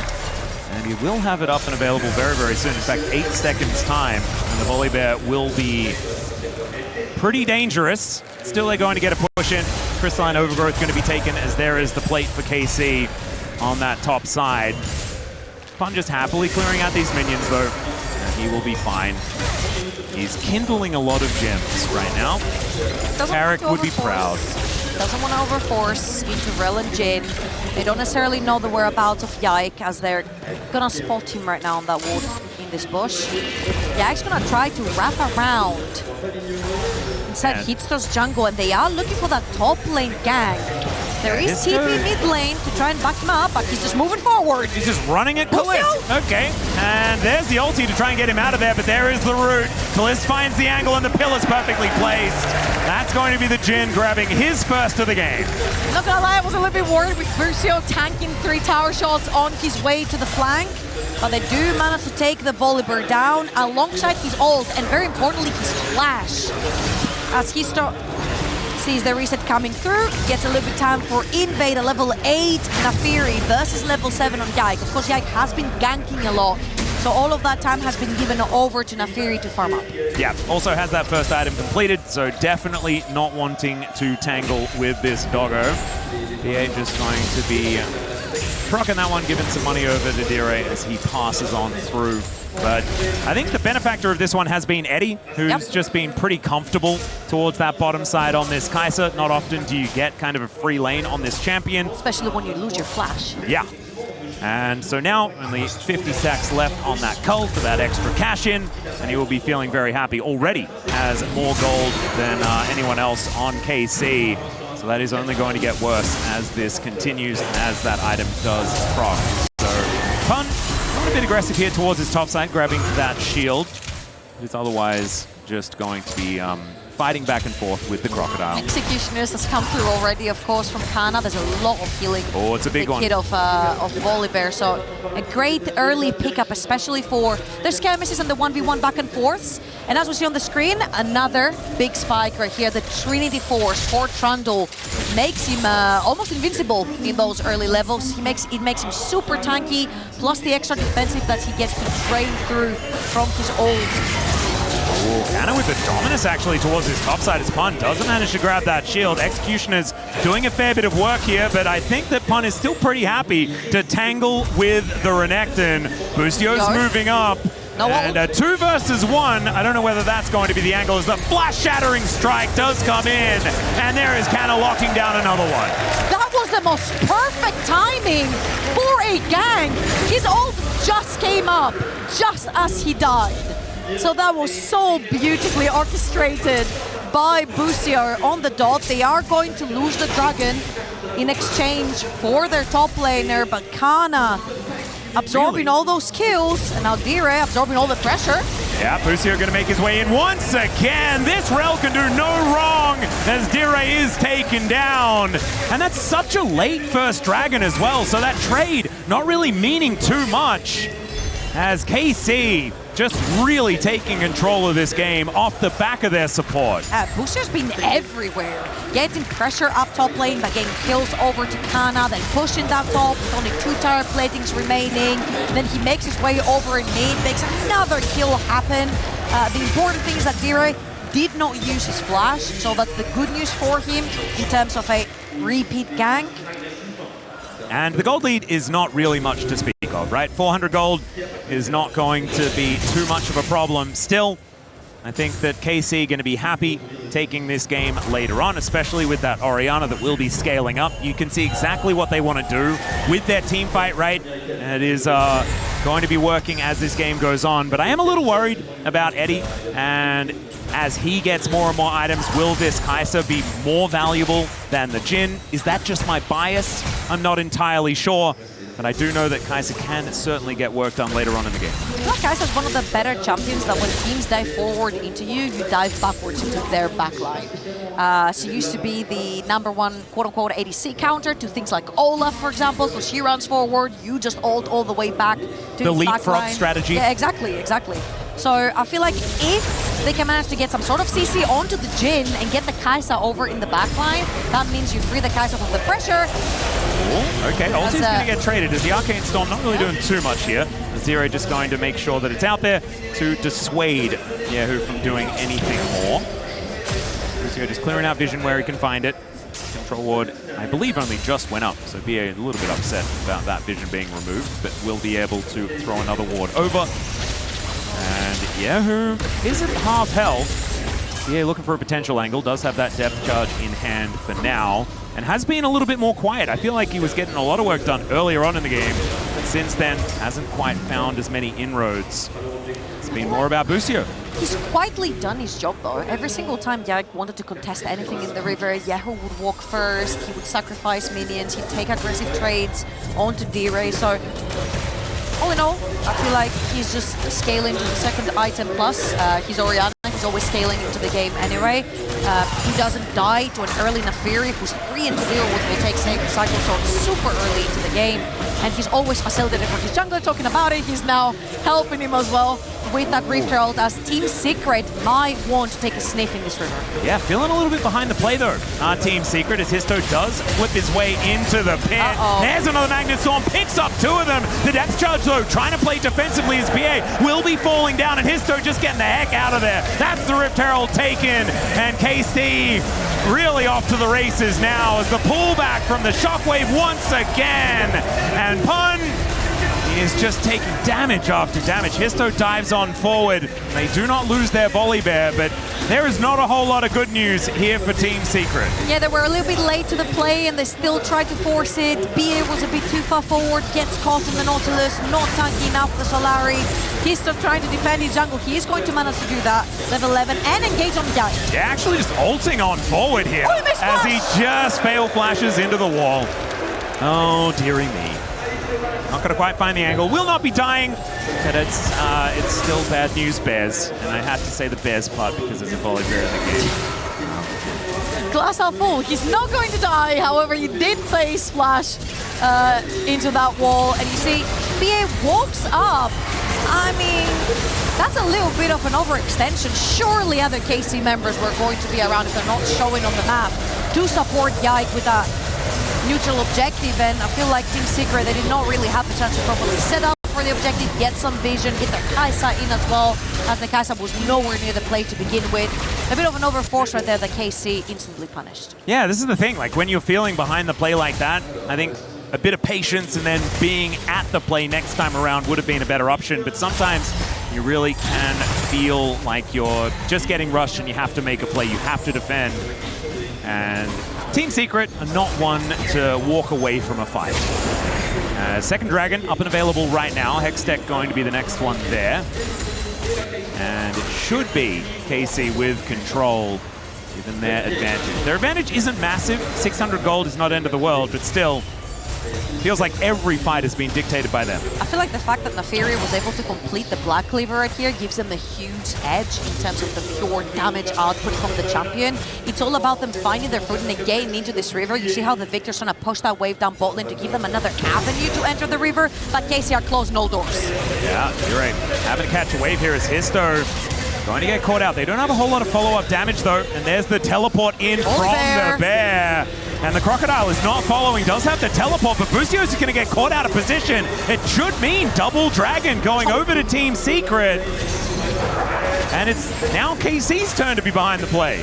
Pun is pretty huge, and I felt like this play didn't start great from D-Ray because he's trying to push that wave to get some priority to his team, and then he's forced to flash defensively to cover himself. But a really, really nice TP from Pun. He will be sacrificing that top lane tower and a couple of creeps, but gets that bot lane tower for D-Ray, plus the second Dragon from Team Secret, and this suddenly starts becoming the win condition. They can get their Kai'Sa to the third item. If they can get that Nafiri to third item, he really opens the door for that soul point. Yeah, and it's an Infernal Soul as well, which could be very, very dangerous, right? I feel like a fed Nafiri going to be incredibly excited about that one, not to mention the Victor will be doing so much work with that buff if it does come in. So Team Secret, still some work to do. Need to grab another couple of dragons, but this is a soul that could do a lot of damage. As the Shattering Strike does come on forward, activates the Aftershock, and he'll be all right. As the Rift Herald is going to grab a charge on this mid lane outer turret. Still doesn't grab the kill on it just yet. Super aggro movement right here from TS. The second they saw the Rift Herald spawning, they just walked forward. Kana is looking for Pan. I feel like I've seen this before. One level up for Kana though. And let's see if Pan can get out because KC's on the way. Yeah, you can see the bottom lane is moving towards the top side of the map as Pan doing his very best to escape. Does have the flash available. The Rolling Thunder does get him on out of there, but still has to flash in order to get to true safety. Really nice Q right there onto Busio to flash out before the combo came through from the rail, but now he's stuck underneath another tower, doesn't have flash enough ult, has to back off while his team is engaged in mid. Yeah, exactly. So Histo does throw that ulti down, but gets interrupted immediately, and the bleed not enough to get the kill onto Yike picture in picture. And in the meantime, this inner turret is just going to get taken. Not a whole lot the Pun can do.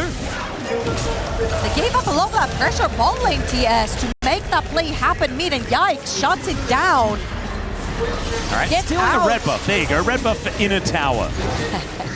Glass half full if you're a TS fan. Or just a bad trade. It was a pretty bad trade right here. This is Salvation, of course.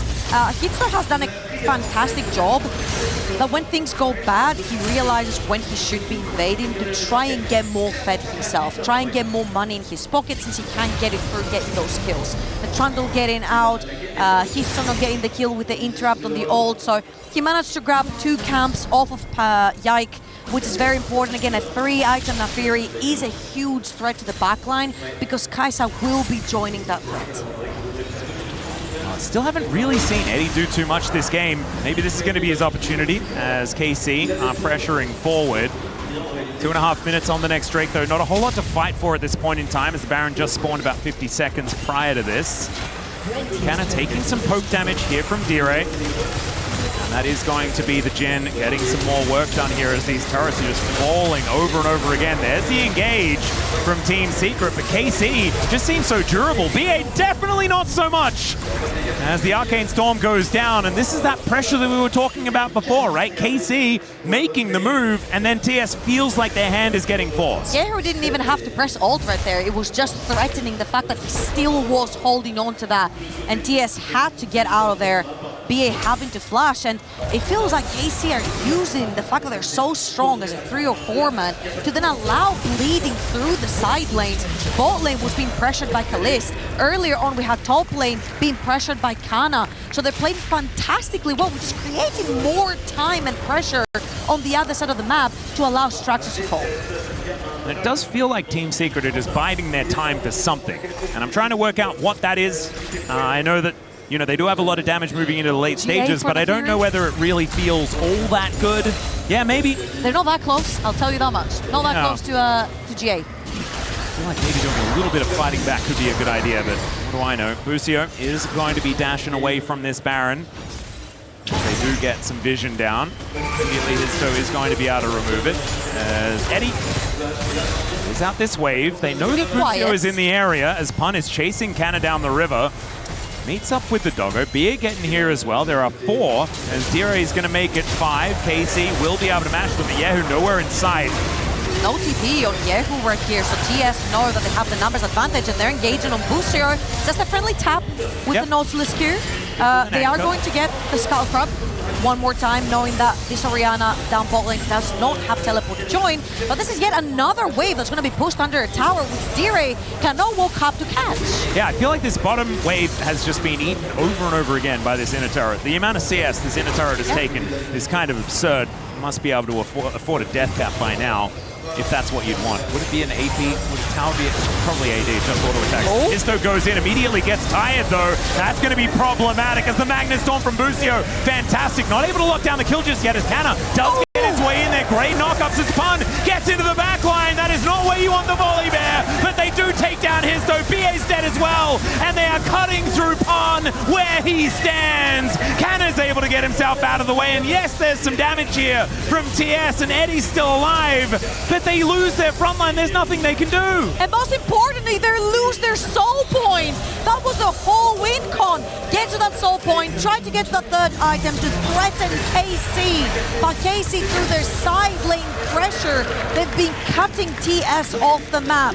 And let's watch this one more time. Kalist pretends he overextends and walks down to his team, was waiting in the fog of war. The exhaust was beautiful right there from Busio. And this is how they've already forced out the strongest member of TS out of the fight. The snipe coming through from Kalist as well, solidifies the deal. And look at Eddie.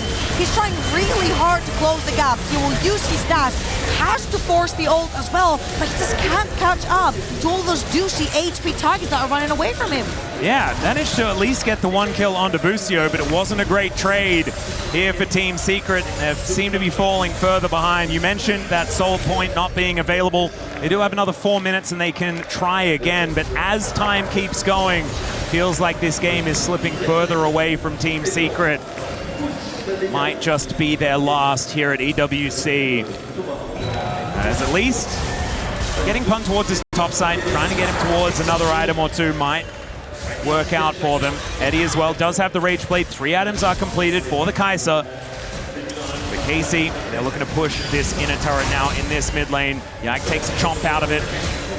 It's just so difficult to wave clear if your TS and your Victor is not there, because I feel like it's majority of your wave clear, if not all of it. Kai'Sa has to get super close to the wave to even press Q, and she could be susceptible to potentially an EQ in the face from Orianna, which is going to hurt a lot. So far, Eddie has been playing pretty reserved in this game. Again, we haven't seen him much, but I feel like the distance that KC are holding in those team fights make it really hard for Kai'Sa to find a foot and actually use those 3 very potent items as an on-hit carry. And speaking of potent items, the Infinity Edge is done for Blitz as well, so he is very, very scary. Went for the Ghost Blade first, but after that, just buys a lot of the high damage ones. That is going to be scary. As KC have this game in their control for now. Still just under a 3,000 gold lead. They have the kill advantage, and they managed to stop that dragon stacking that had continued. Right now, I mean, the Baron is up and available. They could go for it, but their Baron is very slow. They have a Jhin, and it is not necessarily something that they can do all that safely as Busio goes in looking for Pun. They do manage to get down the pillar as Pun holds on to the ultimate. That is the most important thing. That's what they were trying to claim. It does give them a lot more power around the rift if that volley bear is not as dangerous. There's a really juicy TP behind Baron if KC were ever started. However, unfortunately, Pun does not have his TP because he expended it in the previous fight. Now, what I'd like to see What about the flanking Victor? He's got his. I mean, at this point, why not? Things have not been working out great. I'd love to see from TS to just dogpile onto one champion, choose Orianna or Jhin, press the Nautilus and then have Kai'Sa, Nafiri, they have a dog and Volibear in the team. backline. Exactly. Badum. Yeah, but they could bear Pounds have pile been as going well. hard this game. Damn. I mean, he is in the game. As Histo does stand underneath the pillar for a few moments. Looked like he was hiding. It was pretty adorable. But they're trying to clear out vision where they can. These traps are just lying all over the rift. What it seems like, as KC do have control of the Baron area. We mentioned it's going to be difficult for them to start it. Well, it's also going to be difficult for TS to get anywhere near it. Oh my god. Histo's just stepping on every mine that's been put down, but now majority of them are clear. There's just 2 on the ramp. However, this positioning on the ramp is probably the deadliest. Any AD carry or carry in general that walks through them could potentially get caught, but BA was there to cover for the time being. Eddie a little bit too far forward. One pillar might do it here. Yep, Supercharger might actually have to use the ulti for safety as well if they were to move further forward, but it's going to be safe for now. 1 minute left on this dragon as Histo wants to be able to take the crab. Yike in position as well to fight for it as BA anchor goes wide. Teleport in though for the volley bear. The shockwave's good onto 2, and it's Yike that locks down the crab. Here's the teleport in as the Void Seeker will be able to find at least a target for now. PH starts this one off, and Eddie grabs that first kill onto Busio. That is a lot now missing from the front line, and in goes Pun, finding the angles. Eddie layering in these auto attacks. That Rage Blade getting stacked up. The Killer Instinct is named correctly as he takes down the Crocodile, and is so looking for these resets. There they go. Finally, Team Secret comes alive as Yike has to get all the way into his base. The inner turret now under fire as they're now looking for a Baron.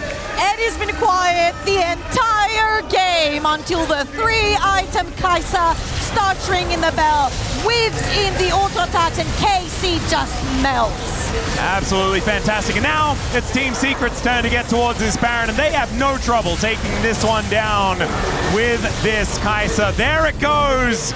And this is a huge swing here in this game. Yike, though, might be able to deny that soul point once again.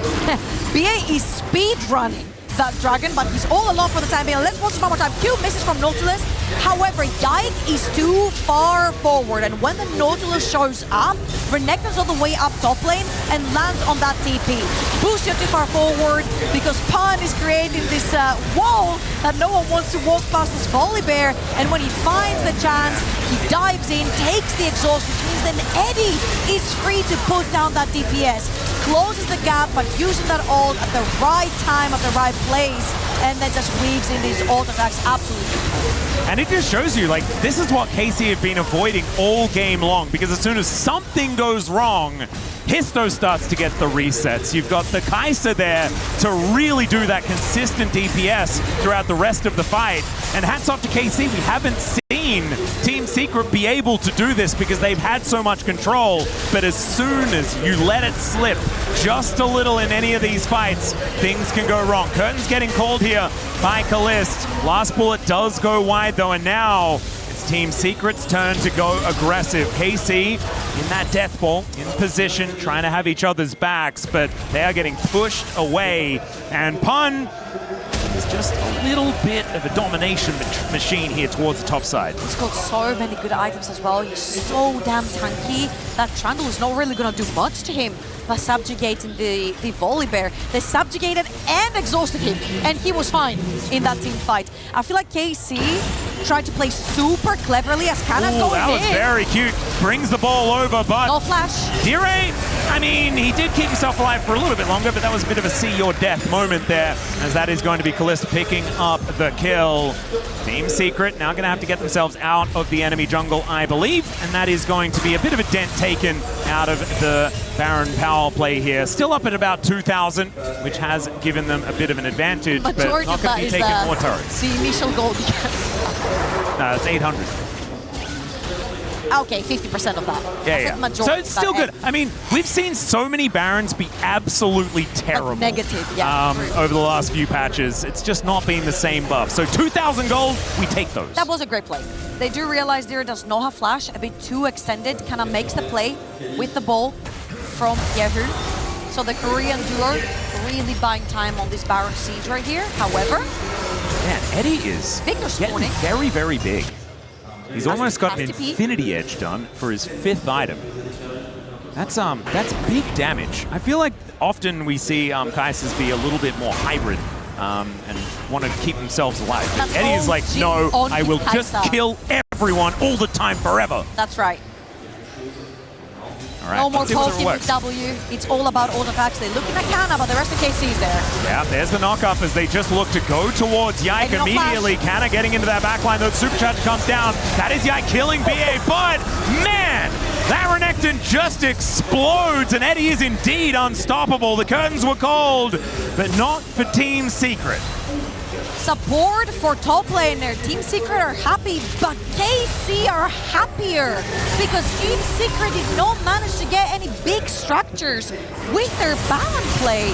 So right here, BA gets too far forward, gets stopped by the Yike killer, and then Kana sees it. Free Kai'Sa, no flash, but this Kai'Sa hurts so much. And the entirety of Team Secret just piled up on top of Eddie to free him of that crocodile burden. So it was a 1-for-1 in the end. However...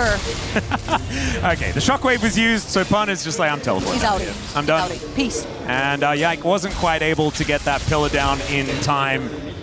Now Histo, 4 items done. Serpent's Fang there to try and break some of these shields. And that command protect and, you know, all the crashing down and all that sort of business here. Atlas? Yes. We're 1 minute away to potentially be able to see Set. Infernal Soul will be up. 4 TS. Is Set going to spawn instead of the dragon? Are you giving something away? That would be so cool. He's just in there, like, doing sit-ups. And Pun just grabs him and just swaps his champion midway.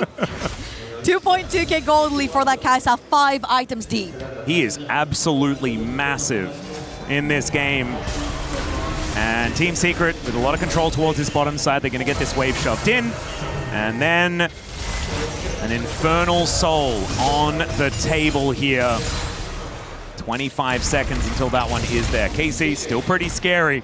I feel like the sheer DPS from Team Secret really does deserve some respect. And now they're getting closed in on here as Team Secret is trying to control where they are. The engage from Busio. It's only on to BA though, as now Histo getting stunned up off to the side, and Pun goes in, joined by Eddie, who flashes away, and Kana will find him there, so shut down as Callista's able to take him out. Yike is going to be traded, but they still have their 80 carry, and Eddie isn't there. Pun diving on forward now, down to 50% as Callista gets over the wall, and Pun is no more, and now the curtains have been called, and Team Secret have to run away. It's a double as BA falls, and there is no Infernal Soul on the cards for TS this time. What a huge fight from KC, finding the one target that's been such a huge problem for them in the team fights.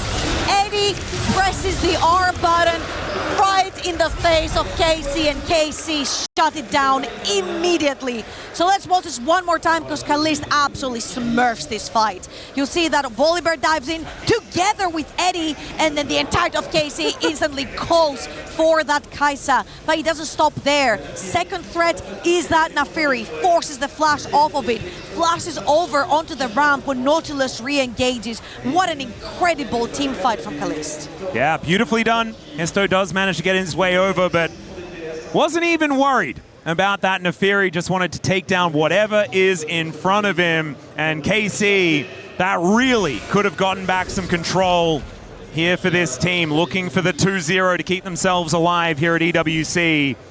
Still, I mean, 600 gold is nothing at 35 minutes, very close to 36, as now Kana is running away. Any pick could be massive here for either team, as Eddie is showing up. The Void Seeker is going to get him on top of the Crocodile. He does have Culvermeek, but Eddie is still going to be able to find him here. And now they're looking for some resets, as Yike is in trouble as well. Completely out of position, and there's an Orianna in the bottom lane, but that doesn't matter when there's Baron on the table. TS don't care about the Orianna. They'll have Volibear just back right now, or the Victor defend that wave. That was such a huge catch by Histo. Does not hesitate. Knows she's stronger on that 4-item Nafiri, level 18, and instantly engages on a flashless Renekton. What a decisive play from Team Secret, and this is their second Baron in the same game. And let's watch this one more time. Kana walks up, knows Boostier's around, but doesn't expect Team Secret to all be bundled up on the top side. Wait. Well, yeah, a little bit of a fight here is now Yahoo is in trouble. Histo finds him and blows him up. That is just a solo bolo for the little doggo. That's no fight. Yahoo didn't fight back. I mean, he probably tried with a dissonance or something. And it's called command attack, so that it's got a bit of a fighting vibe. He didn't move his orb at all? Nope. Oh, a little bit. You do get a little bit of defensive stats if you're wearing the ball. But Team Secret now with a pick as well.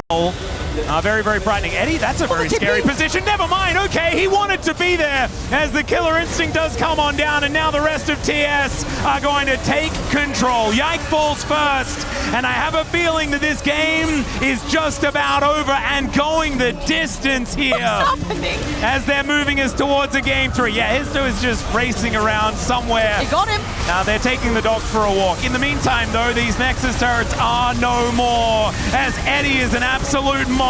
The anchor thrown away in celebration. Pun's Volibear here at EWC is undefeated as they bring us to that game 3. What a flippin' performance from Histo and Eddie. Histo carrying the early game until that Kaisa comes online on the 3 items.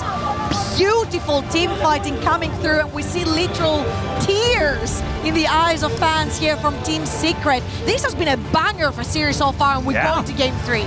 Absolutely incredibly done here by Team Secret to bring it back. And it looked a little bit dicey here and there, but they managed to find... But a simple anti-heal item is going to negate a lot of that, right? And without survivability from like a Mundo ult or from an Alistar ult, makes it pretty tough in those fights, especially since KC have so much damage.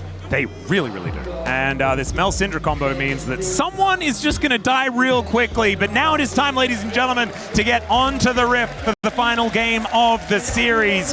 Who is going home first? That is what we're going to discover here. Is it going to be KC on their home turf, or will it be Team Secret?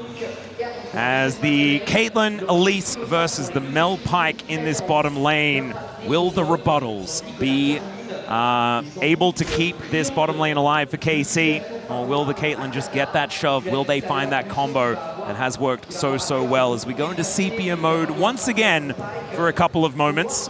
I didn't exactly see whether there was anything that did go wrong, but maybe it was Yehu, because that's who we're looking at right now. No, he's looking at his computer, so you might be onto something. No, never mind. Just maybe he dropped his bottle. Just thirsty. Because he did just pick up his bottle. So maybe he dropped it. See, stay hydrated, from our experience everyone. with pro players, you would never let them have that bottle on top of the desk. Yeah, you need a sippy cup. The amount of keyboards that have been changed due to that is crazy. I want it to be known that I also just hydrated. Saying that he did leave it on the desk, so... Oh no, it's doomed. It's all over. It's a closed bottle, though. At least he doesn't have a hand warmer. Yeah, the hand warmer explosions, they're the worst. Really? Ones. Yeah. Wait, I've never seen any of them. Oh no, it happens. It just like because squeeze it too much. Yeah, the players use it like a stress ball, and so it just kind of explodes sometimes, and that can be an absolute mess. But thankfully, it is really hot right now, so I don't think we need hand warmers. I think hands are of course, well not and truly inside here. warm. We've got air conditioning. Yeah. But just in general, it is quite warm, and there are a lot of people here, so that is going to heat things up as well. As once again, we get that cool camera from the sky. And hopefully that means that we are getting towards getting back into the game. Yes, we've got some vibes going on. Yeah, still no word on what had actually happened. I don't like guessing either. I was about to ask you, like, what do you think happened? And what do you think is the issue? Yeah, but like we just don't know, and nothing really obvious had occurred either. So hopefully we get everything sorted and we're back onto the Rift shortly. There is no ref, so we will be shorting whatever is shortly. Yep. Sorting it out. Now, I think this is going to be a very, very explosive game. We've got Caitlyn, Elise, which is probably one of the most aggro bot lanes together with probably Renata Kalista down there. Versus a super aggro top to bottom coming through from KC. And I'm very worried about Pun. I know I keep going on about it, but I really like him. And Kanna is playing Vayne, exactly. And I feel like Vayne versus Udyr sounds like one of the best like Vayne matchups like ever. Yeah, you've got Bear stance and stuff, but like, I don't know, man. It just sounds really rough. I can just already see this Udyr just slamming Thornmail, first item. I don't know. How do you get the Thornmail? That's what I'm trying to figure out. By buying a lot of cloth armors. Aha! Eventually you get there, you get the cloth armor, you stick spikes on it. Eventually you'll get there. So he's just doing arts and crafts under his turret. He might have to. He falls behind. Sounds like a much better idea than trying to hit Sometimes creeps. you look at a player's inventory that's fallen behind, and then it kind of looks like a bootyard sale where they've just bought bits and pieces from like 3 different items to try and make their laning phase a little bit smoother. That might be the case for Pun here. Yeah, I think you might be right. If they do manage to get through that, though, I do think that their team fight does look somewhat scary. Especially if this Sylas can get rolling. Like you were saying, though, a lot of the ultimates aren't necessarily the most terrifying. Unleashing the power as a Sylas doesn't have the same vibe as the Syndra. Obviously, you guys cannot see the drafts, but as a reminder for KC, we've got Pyke and Mel bot lane, Syndra mid, Wukong jungle, and Vayne top, which is pretty damn explosive. Yep. And on the other side for Team Secret, we've got Elise Caitlyn bot lane, which is incredible. And then we've got Sylas, Shinzao, and Udyr. All the tankiness and survivability is pushed towards the top side for Team Secret. Yeah, it is. And I think the jungle matchup is probably what stands out to me as far as when these teams can get stuff done. I think if Team Secret manage to get some advantages towards the bottom side and capitalize on the pick potential of this cocoon, if they can find a window where there's no rebuttal to get that cocoon through, then maybe there could be an angle with the Xin Zhao, who is much more capable of ganking a little bit earlier than that of the Wukong. It really does want that level 6. And of course, we will be resolving whatever issue it is very shortly. Game 3, all on the line for both of these teams. One of those teams' visit in Paris is going to be cut short. Just one day. Yep. Come in, say hi, play, leave. Just home. Will it be Team Secret or will it be KC? At least if KC go home, their home is here. So that's handy. Not far. Right? It's like a road trip. They won't have to leave. Well, they won't actually have to leave. Yep, you know, yep. they can stick around. It's going to be all right. And I guess in However, theory, they Team do not Secret want could that. too. Atlas, France has suffered enough. They need something to give. Well, hopefully they stick around, but that doesn't, like, we have to sacrifice someone. It's sad no matter what, you know? Said a bad word there, but it was censored, it's fine. Ah, okay, I didn't see it. It wasn't a bad word. It wasn't available. Okay. It wasn't that bad. Oh, I can see no hands on mice, or mouses, sorry, on the side of KC, so we're not quite ready just they yet do though. to get back into it. They're using them. Oh yeah, just a little bit. Checking things out. And we are still working through. We'll be back in as soon as we possibly can. Wait, is that a date? So, Kimchi Princess is a Korean restaurant in Berlin. Okay. So maybe they're inviting Kana for a date, for a food date. Aha. Well, maybe. Who will say yes? But you know what? I've got a better option. Let's go for a date in the video game. That's right. Because it's back up once again. Here we are, Woo! Onto the Rift for game number 3. We just wanted to Pun? skip for a little bit first, as Pun is just walking at Yike. And Yike is just going to have to leave. Popcorn Chicken's going awry here. What a great Udyr level is just being really annoying. So annoying for Yike as well, because there is... Udyr has no job right now. Vayne is fully controlling how this first go. So his only job is to piss Yike off. Well, it's working, as, yeah, Pun definitely doesn't want to be there in the top lane, so he may as well just delay Yike, who does smite the Raptor, and then the Udyr will be going back and probably teleporting towards this top lane to catch the wave. Yeah, this is sort of like the Sion tactic as the first Cocoon and Q from Caitlyn going to miss.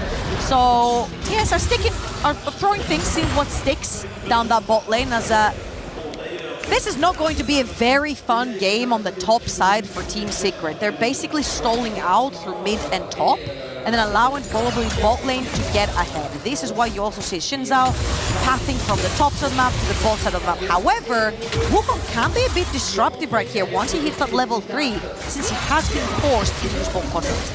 They're going to be moving back towards Busio now as Yike is in this brush. I think BA knows as he gets lit on fire. Little Spiderling's gathering a bit of extra information, but he is able to back away. And Eddie going for a little bit of a cheater recall here as well, as he does get that wave shoved underneath the turret. Now you do have Histo on his red buff. Busio now moving over to pay a little bit of a visit towards this Sylas. It's looking a little worse for wear. Taking quite a few dark spheres here in this lane for the moment. Busio isn't going to show himself as Pun. Really wishes that he had the ability to, you know, walk up and last hit stuff, but it is looking real rough. So does D-Ray. Yeah. That wave is stuck at the worst space. It's literally right in front of Yehu's tower, which means that D-Ray had to take the teleport of shame back to base to fill up his HP bar and get back there again, which gave Yehu the time to completely shove the wave and reset. Yeah, going to be going for his recall now. Should be teleporting back pretty immediately as D-Ray tries his best to equalize, but it is not exactly that at this point in time. About a wave behind on this Sylas as things are equalizing. And Pun just trying to use that shield to keep himself up, but it's not quite enough to help this Udyr. Nice scout of the week there onto D-Ray, who just chains around this mid lane momentarily. BA following Busio as he looks to roam towards that top side as well, as Histo getting on in here. Maybe we'll have a little bit of a scuffle over these Raptors, but it looks like KC will just let that one go, at least for the minute. As I think Anna is fighting against Pun towards the top side as well, having a look on the minimap. BA's presence is what has forced what's happening right now as Kalist is going to be running away. Yeah, that is a lot of damage out of Eddie though, as he doesn't find the Peacemaker. Cocoon going to connect here as Canner's in trouble. Lit on fire, the Condemn can only hit one as First Blood goes to the Elise. A little bit of disrespect right there from Kana. They knew that this Elise is sort of somewhere in the top quadrant of Yike's jungle, trying to force Yike out, so this Elise would be around no matter what. Busio might walk into He's also here, it's back to back! But the scat of the week is absolutely fantastic. The Bone Skewer even better, but it's not enough! D-Ray is able to lock down the kill, and now Eddie! If only Kalist were level 6, that was a very dead Caitlyn, but this time around, he will survive as his toe is looking for Yahoo. The flash on top, 3 Talon Strike, only one more there, but the flash away will get him to the safety of the turret. You get a flash, and you get a flash, and you get a flash, and you get a flash. There's about 4 people in this entire Summoner's Reef with the flashes intact, and unfortunately Kana is one of them. I'm saying unfortunately because he did end up dying to a 3-man gank up the top side of the map. A little bit disrespectful, however, the most important flash of them all is the Caitlyn flash. A Caitlyn lane wants to perma-push, play under enemy tower, hit those turret platings. However, without the flash, you're very susceptible to dying.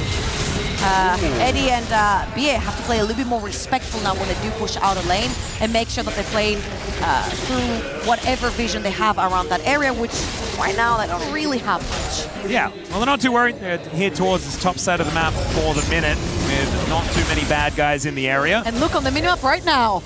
Yeah, they are moving up there, looking for a little bit of an angle. And in the bottom lane, we've got the Udyr just back in a horrible position. It just doesn't seem like anywhere fun to be for good old Udyr in this game, as they do manage to take 1 plate, but I think Team Secret do need to get themselves out, and they don't quite know that their jig might be up, as there's the control ward going on down here for KC as Busio goes in, gets the flash in order to lock down the stun. Eddie's very dead, and the flash away from BA will keep him safe, at least for the moment, but the Silver Bolts stack up. This Elise does have to go home. But that's exactly what we just said. You cannot push a Caitlyn without flash. That control ward in the pixel bush does not give you enough vision, because by the time Busio was over that bush, he doesn't care if you see him or not. He has the flash, locks down the Caitlyn, and now this is a very, very sad Caitlyn. She needs to be hit in towers, and it's not quite the case. That was the one lane from Team Secret that's supposed to be doing well. Yeah, let's have a look at this from Busio's perspective. This double stun after the flash, absolutely gorgeous here from the pipe.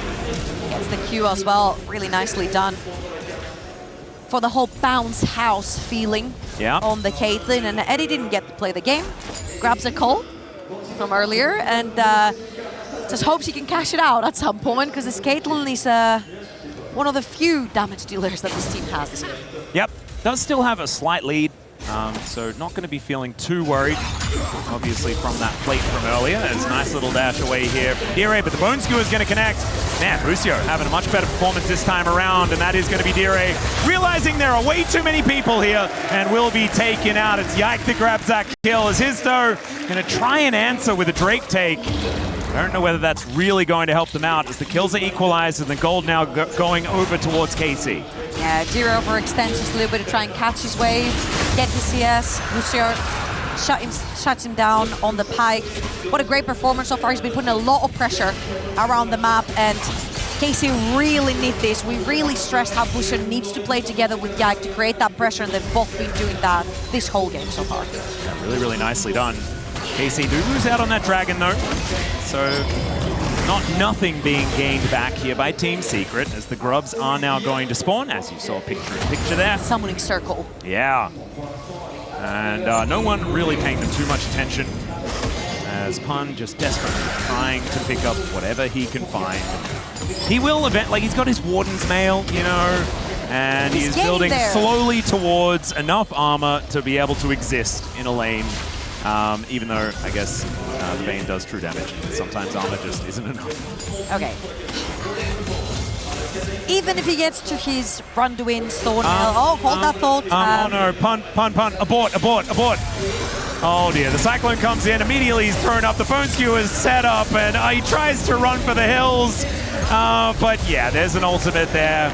A little bit overwhelmed is good old Udyr. TS have been playing this game a little bit disrespectfully, knowing how strong KC is in the early game, and that if they do get fed and grab those early kills, it's going to be very problematic to deal with all of them, because they all do damage. So even if you kill one, there'll be someone else to take over. It's a scary snowball. He could have TP'd on the tower. Yeah, he could have. Tower. I mean, it does mean that Histo is able to grab the majority of these Grubs. Does lock down 2 of them already. Should be able to get the last one, as Yike is busy with the Krugs. And yes, did manage to get that dragon earlier on as well. So neutral objectives going over to Team Secret. This is usually kind of how it goes when one jungler is ganking, then the other one should be taking that time to either invade, get more gold in the pocket, or That's an unleashed power. Not quite enough damage behind it just yet. But Dire just, he gets the message. There is 20 CS up so far, and it's only been 9 minutes in this game. Yeah. It's not a whole lot of fun here for the Silas. Don't look top. And does it get better? Yeah, no, I haven't been. I've been making sure that I'm just not paying attention to that 30 CS lead that has been built up by Kana. And Casey, this is exactly what this composition wants to be doing, right? Like, just dominate. You've managed to pick all of these winning lanes, and they've shut down working out for now. I just don't know, like, obviously Team Secret, they have a plan. And right now, the plan isn't working. I'm not sure what the plan is so far. No, neither am I, but it's a secret. Very fitting to the brand. We might find out later. I don't think this is part of the plan. No. As what goes up must come down, and Itsy Bitsy Spider definitely did fall down the water spout. Yeah, this is kind of rough from Team Secret, and a great start. We're going to find out the plan eventually. AD, a bit too far forward. Oh, all right, Cupcake. Yum. Busier's fine. It's a 1v2 for the time being, and Kalist has managed to crash the wave under the tower. I feel like Team Secret are playing a little bit disrespectful right here, especially knowing how strong Busier is currently with his Swifties, being able to get around the map much quicker than before. Yike has always been behind him as well. Those have been pairing up really nicely, and Kalist might be playing for the time being with a little bit not much support, as Yike cancels that back the second he sees BA walk into this bush. Yeah, and now be rechanneling it. We'll see whether he does stick around, as there is the snare going on out. Bliss not going to get hit by much, but does now have that on cooldown, and there is the Q out as, oh my goodness, this Elise is so squishy. There's the flash forward, the Cyclone from Yike. He is not messing around. He wants to stick around here for EWC, and KC now at a 2.3k gold advantage. This is, maybe it'll remain a secret, the win condition here. I don't even blame them. They have to do something. It's an Elise. Yeah. This champion is nothing in the late game, sorry, but a cocoon. And this cocoon has to land. And let me remind you, there's a Mel in the game. Yeah. You might eat that cocoon in your face. You need to worry about that rebuttal. As we are in a pause one more time, still not entirely sure what has happened here, but we'll make sure that we resolve it as soon as possible. As let's have a look at this one more time from Yike's perspective. Yeah, Yike has always been behind Busier, and when Busier's not there to cover for Kalist. And it's a little bit of a peripheral situation. Sorry for the interruption, That's but yeah, a little bit of a mouse issue here. So we are going to resolve that as soon as possible, and then we should be back in. I have a feeling that it's a little bit of a unplug one and put a new one back in, and then we should be. You tried turning it off and on again? Yeah, that's my theory. That's from my IT experience from my previous life. Do you think it was the water bottle that did the harm? I hope not. Oh, I'm seeing... Yeah, did you see that big mouse movement? Oh, no, we've seen some cleaning happening as well. Ah, I thought that was the big mouse movement. Was it? I guess it's not an FPS situation. Maybe you're right, because I think we're going back in. All right, there you go. Just needed a little bit of a wipe of the mouse pad, and then everything is The bottle is still there, though. See, right next to Yahoo. That bottle is really bothering you, isn't it? Just worried for it falling and then the whole desk full of water, you know? It's happened so many times. We need to get a ref to move it just for you. As all right, there's the death from below. Dire does manage to at least hijack that one. Is that the best ulti that he can get? Probably a Cyclone feels the best.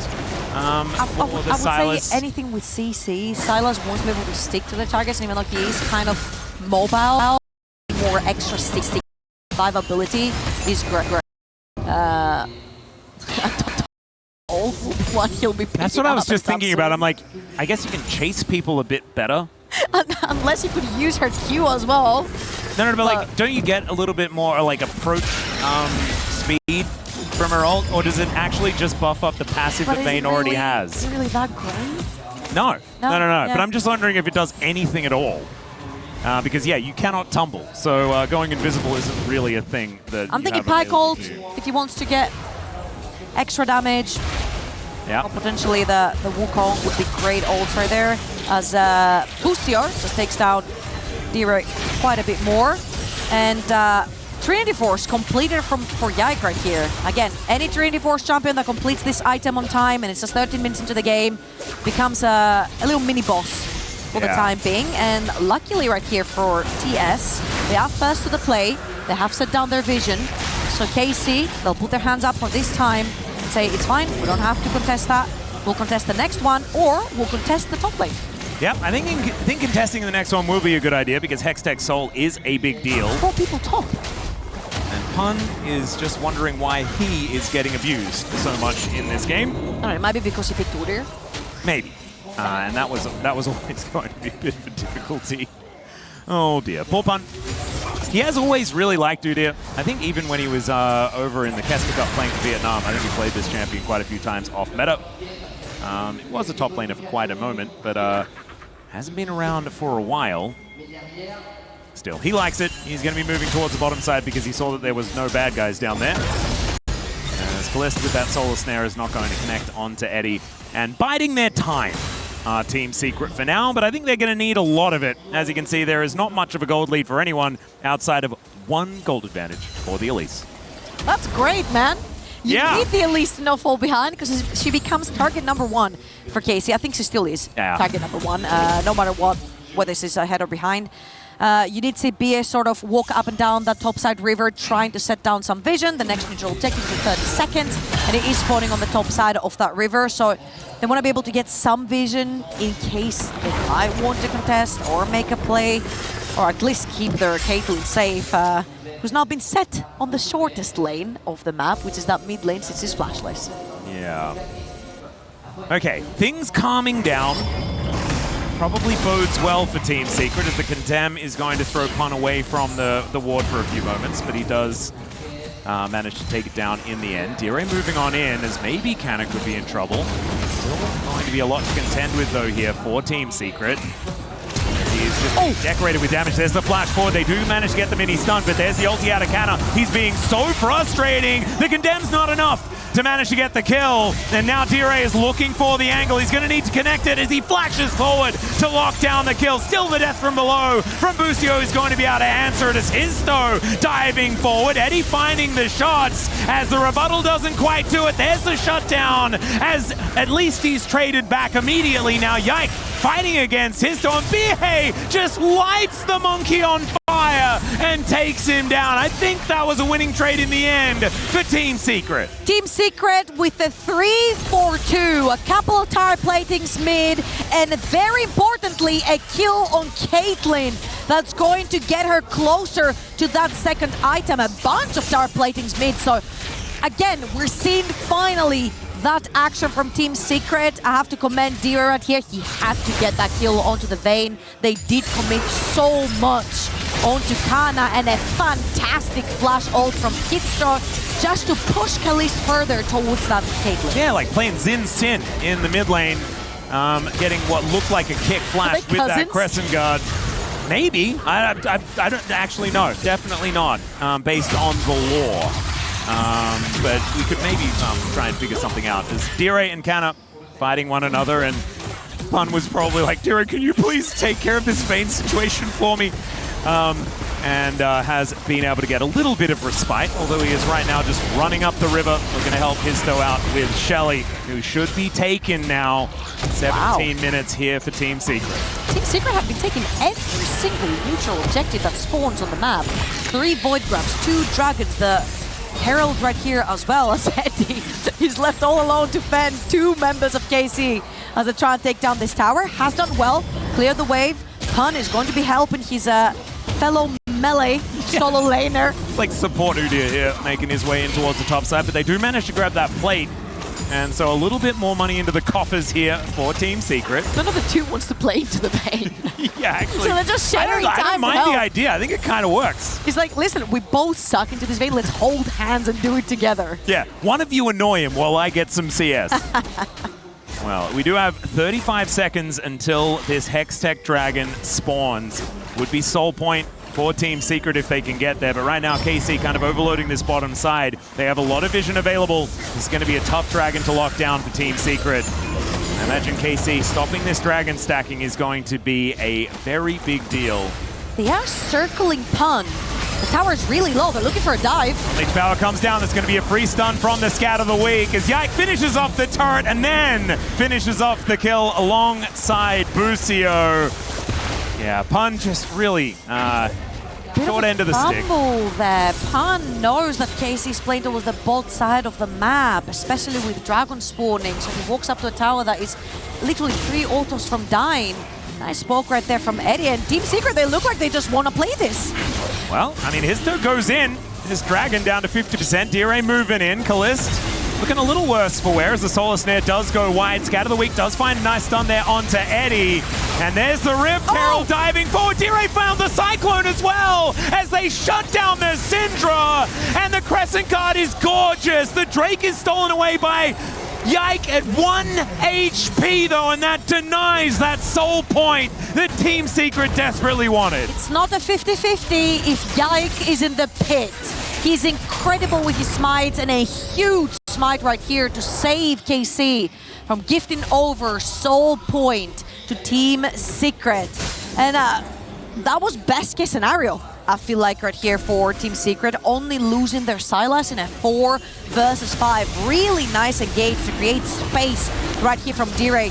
Will steal the Wukong ult, finds a fantastic Zika long chain onto the Wukong, and basically creates a bit of nuisance between the Dragon and KC. Not going to be enough. Again, this Sylas is not very tanky as he doesn't have any ultimate to help him survive further. So once he's in, he's most likely going to go down. Yeah, this is the thing. Oftentimes you see it picked into, you were mentioning this earlier, the Alistar is the best one, but the Xin Zhao is another good option. They've got that one on their team this time.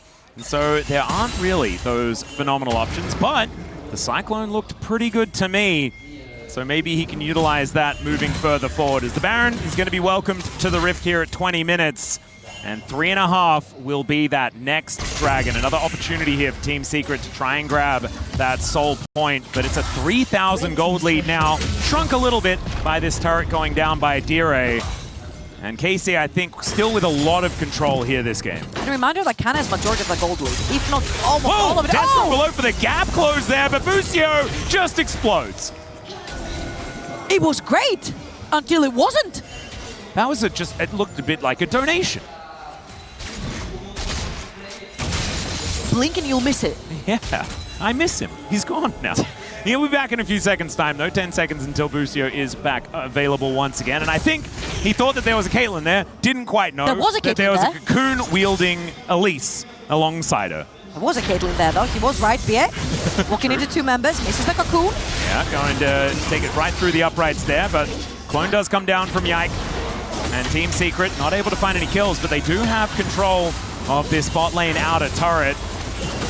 Dire and Pun doing a decent job trying to eliminate a whole bunch of the plates, but one of them is still remaining.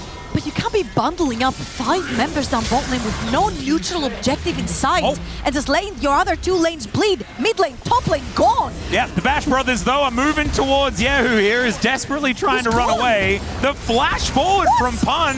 Not sure about that one. They lost mid, top, and their minds. And the flash from the Udyr. That was the consequence of losing his mind. Aha. Teleport, flash, and his mind. It's a lot of buttons. A bit overzealous to think you can catch that Syndra, since Yehu was piecing out way before that TP landed. And he's back, just to trigger them a little bit more. Pushing out yet another wave, and I feel like KC are in a pretty good spot right here. Your Vayne's ahead, your Syndra's ahead, you have 101 stacks, you've got 3 almost items onto Kalist on that Mel, and that Caitlyn has not taken off. She's not hit any turret platings. If anything, it's been Udyr and Sylas holding hands, trying to get some of those towers chipped off. And Eddie, unlike the previous game, he's been starving here. He is. I mean, it is Caitlyn, right? You do want to just, like, get the rest of your team to hold on to the game until 4 items. And right now, he's got 2 and a bit, right? And if they manage to stay in the game until 35 minutes, then maybe they can win. The unfortunate part is that he had to hold the game for his team. Udyr and Sylas fell behind. Hey, I mean... They did it backwards! Yeah. It's not the end of the world, though, right? Like, the gold lead is fine. Yeah, 2.6k, not the end of the world. But KC, I think they should be able to take control of this Dragon area, and the problem is they're heading towards a 4-stack Hextech Soul, as at least Pun is somewhat tanky, but from what I'm seeing here, maybe not tanky enough as he does look to get himself out of here. Does have his protoplasm harness as well as a frozen heart, which is good against Canna, but the rest of the team doesn't really care about it. And Team Secret just going to be pushed away from this Drake. 20 seconds until that one spawns. You're going to have to try and find an angle to get back in here. As, okay, let's have a look at this from Yike's perspective. As Wind becomes Lightning, the Wukong still waiting for an angle. And the rest of Team Secret off to the side. That's a big headshot to come on through there as Death from Blow picked up from the Silas yet again. Pun trying to find a window back in here. Still doesn't have that flash available after a Syndra earlier on. And it looks like Team Secrets are going to give this one away. They're going for the Baron. They're threatening something. They have to threaten something on the map, and the only thing they can is this Baron. Pun is playing guard dog yet again onto this order, not allowing KC to walk into this river. Once again, we're going to have a look at Yike and what he's going to do here. Oh my goodness, the Unleashed Power is going to be able to take him down. The Cyclone is gorgeous here, but not going to be enough to grab that kill just yet. And Team Secret going to have to forego this Dragon, and they are not taking a Baron. Yeah, Pun thought he was it, but it's 5 members of KC dealing very mixed variants of damage on him. And he doesn't quite have enough defenses versus AP or AD for the time being. He has to split it up. All right, and you know, it looked not great, right? They lose their top laner, but 2 Drakes to 2, right, is the response. It's not over just yet. And I mean, obviously, right? Don't look down, look both top. Nexuses are alive. All right, now you can't look top because we're looking at the replay. So let's go through this again. Pun thought he was the guy he thought he was. However, KC are looking top lane. They're like, look, Salas is not even here. It's a 4v5. Engage. Cute flash from Eddie, though. Got him out of the way.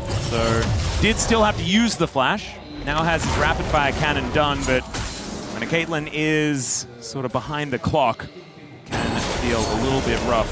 Feel like you're shooting with a pea shooter instead of a sniper rifle.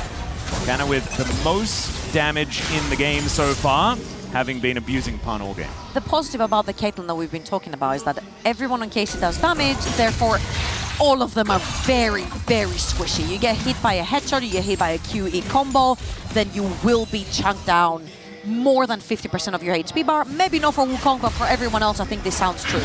So if they can find an angle where the Caitlyn actually connects with other champions, then this could be it. But Pun running away again. This time it's a bait. BA's behind. Yeah.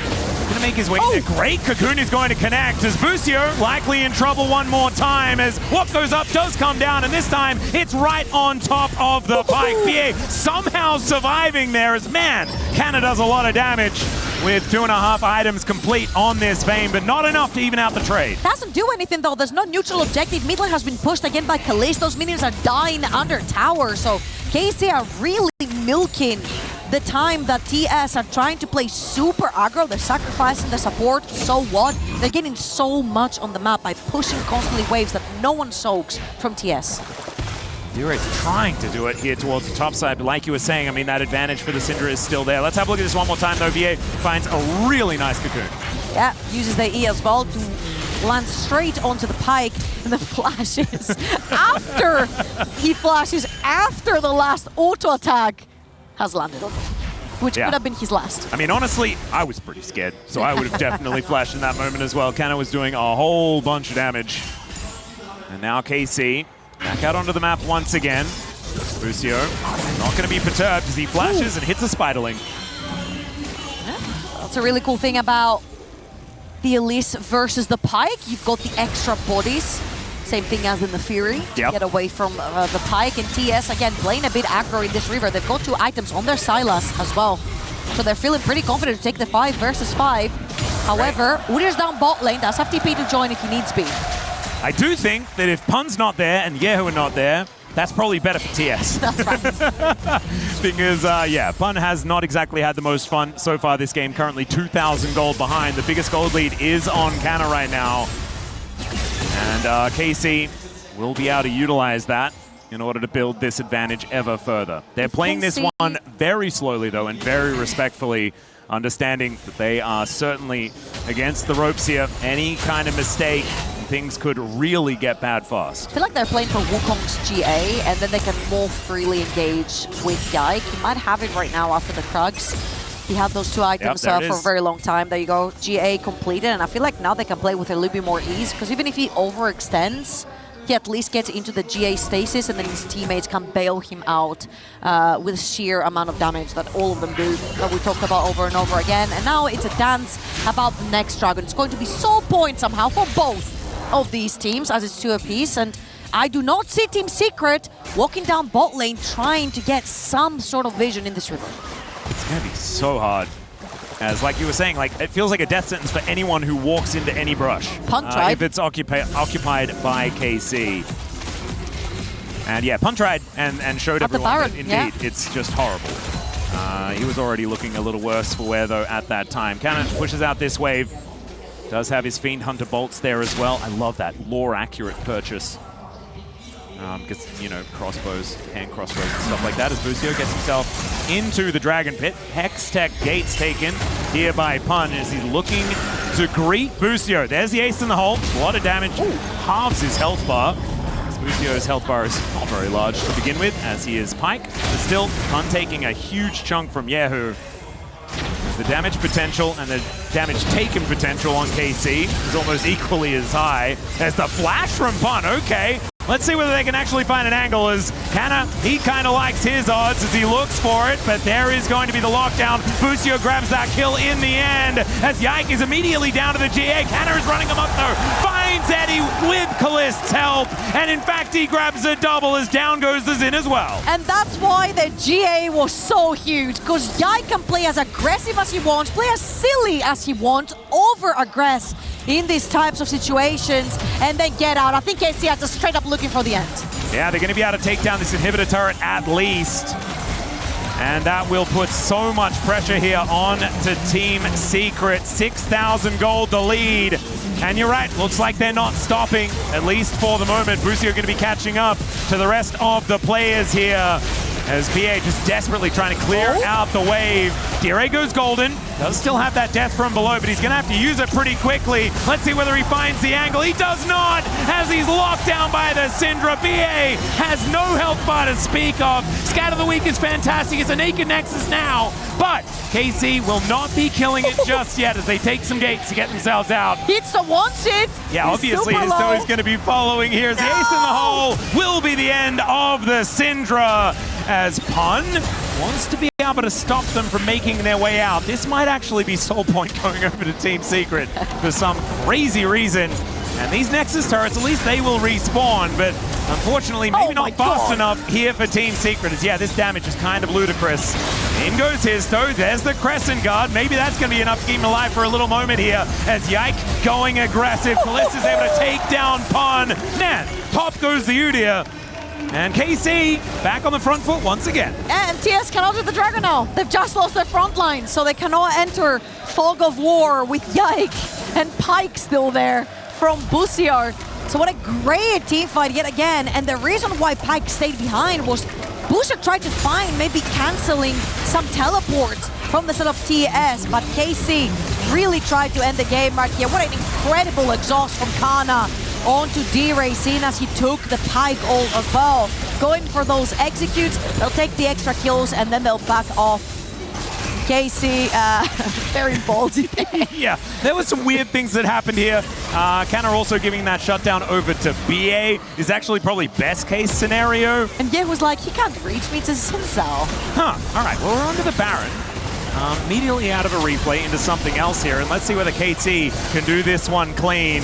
As Busio has that shield, but the Edge of Night is now taken. Hijack going to pick up that death from below once again. As Team Secret, I think, kind of have them where they want them for now.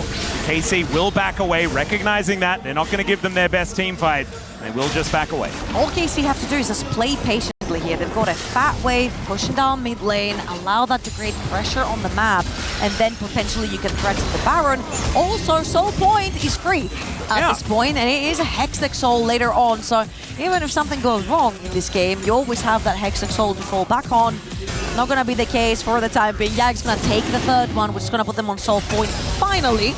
Yeah, it was sort of kind of foregone for a few moments there, but it looks like Team Secret not going to be able to get enough vision in order to contest this.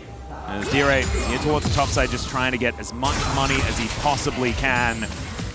using that ultimate because it was wearing off, and now looking for a bit of a reset. But Busio not going to let him.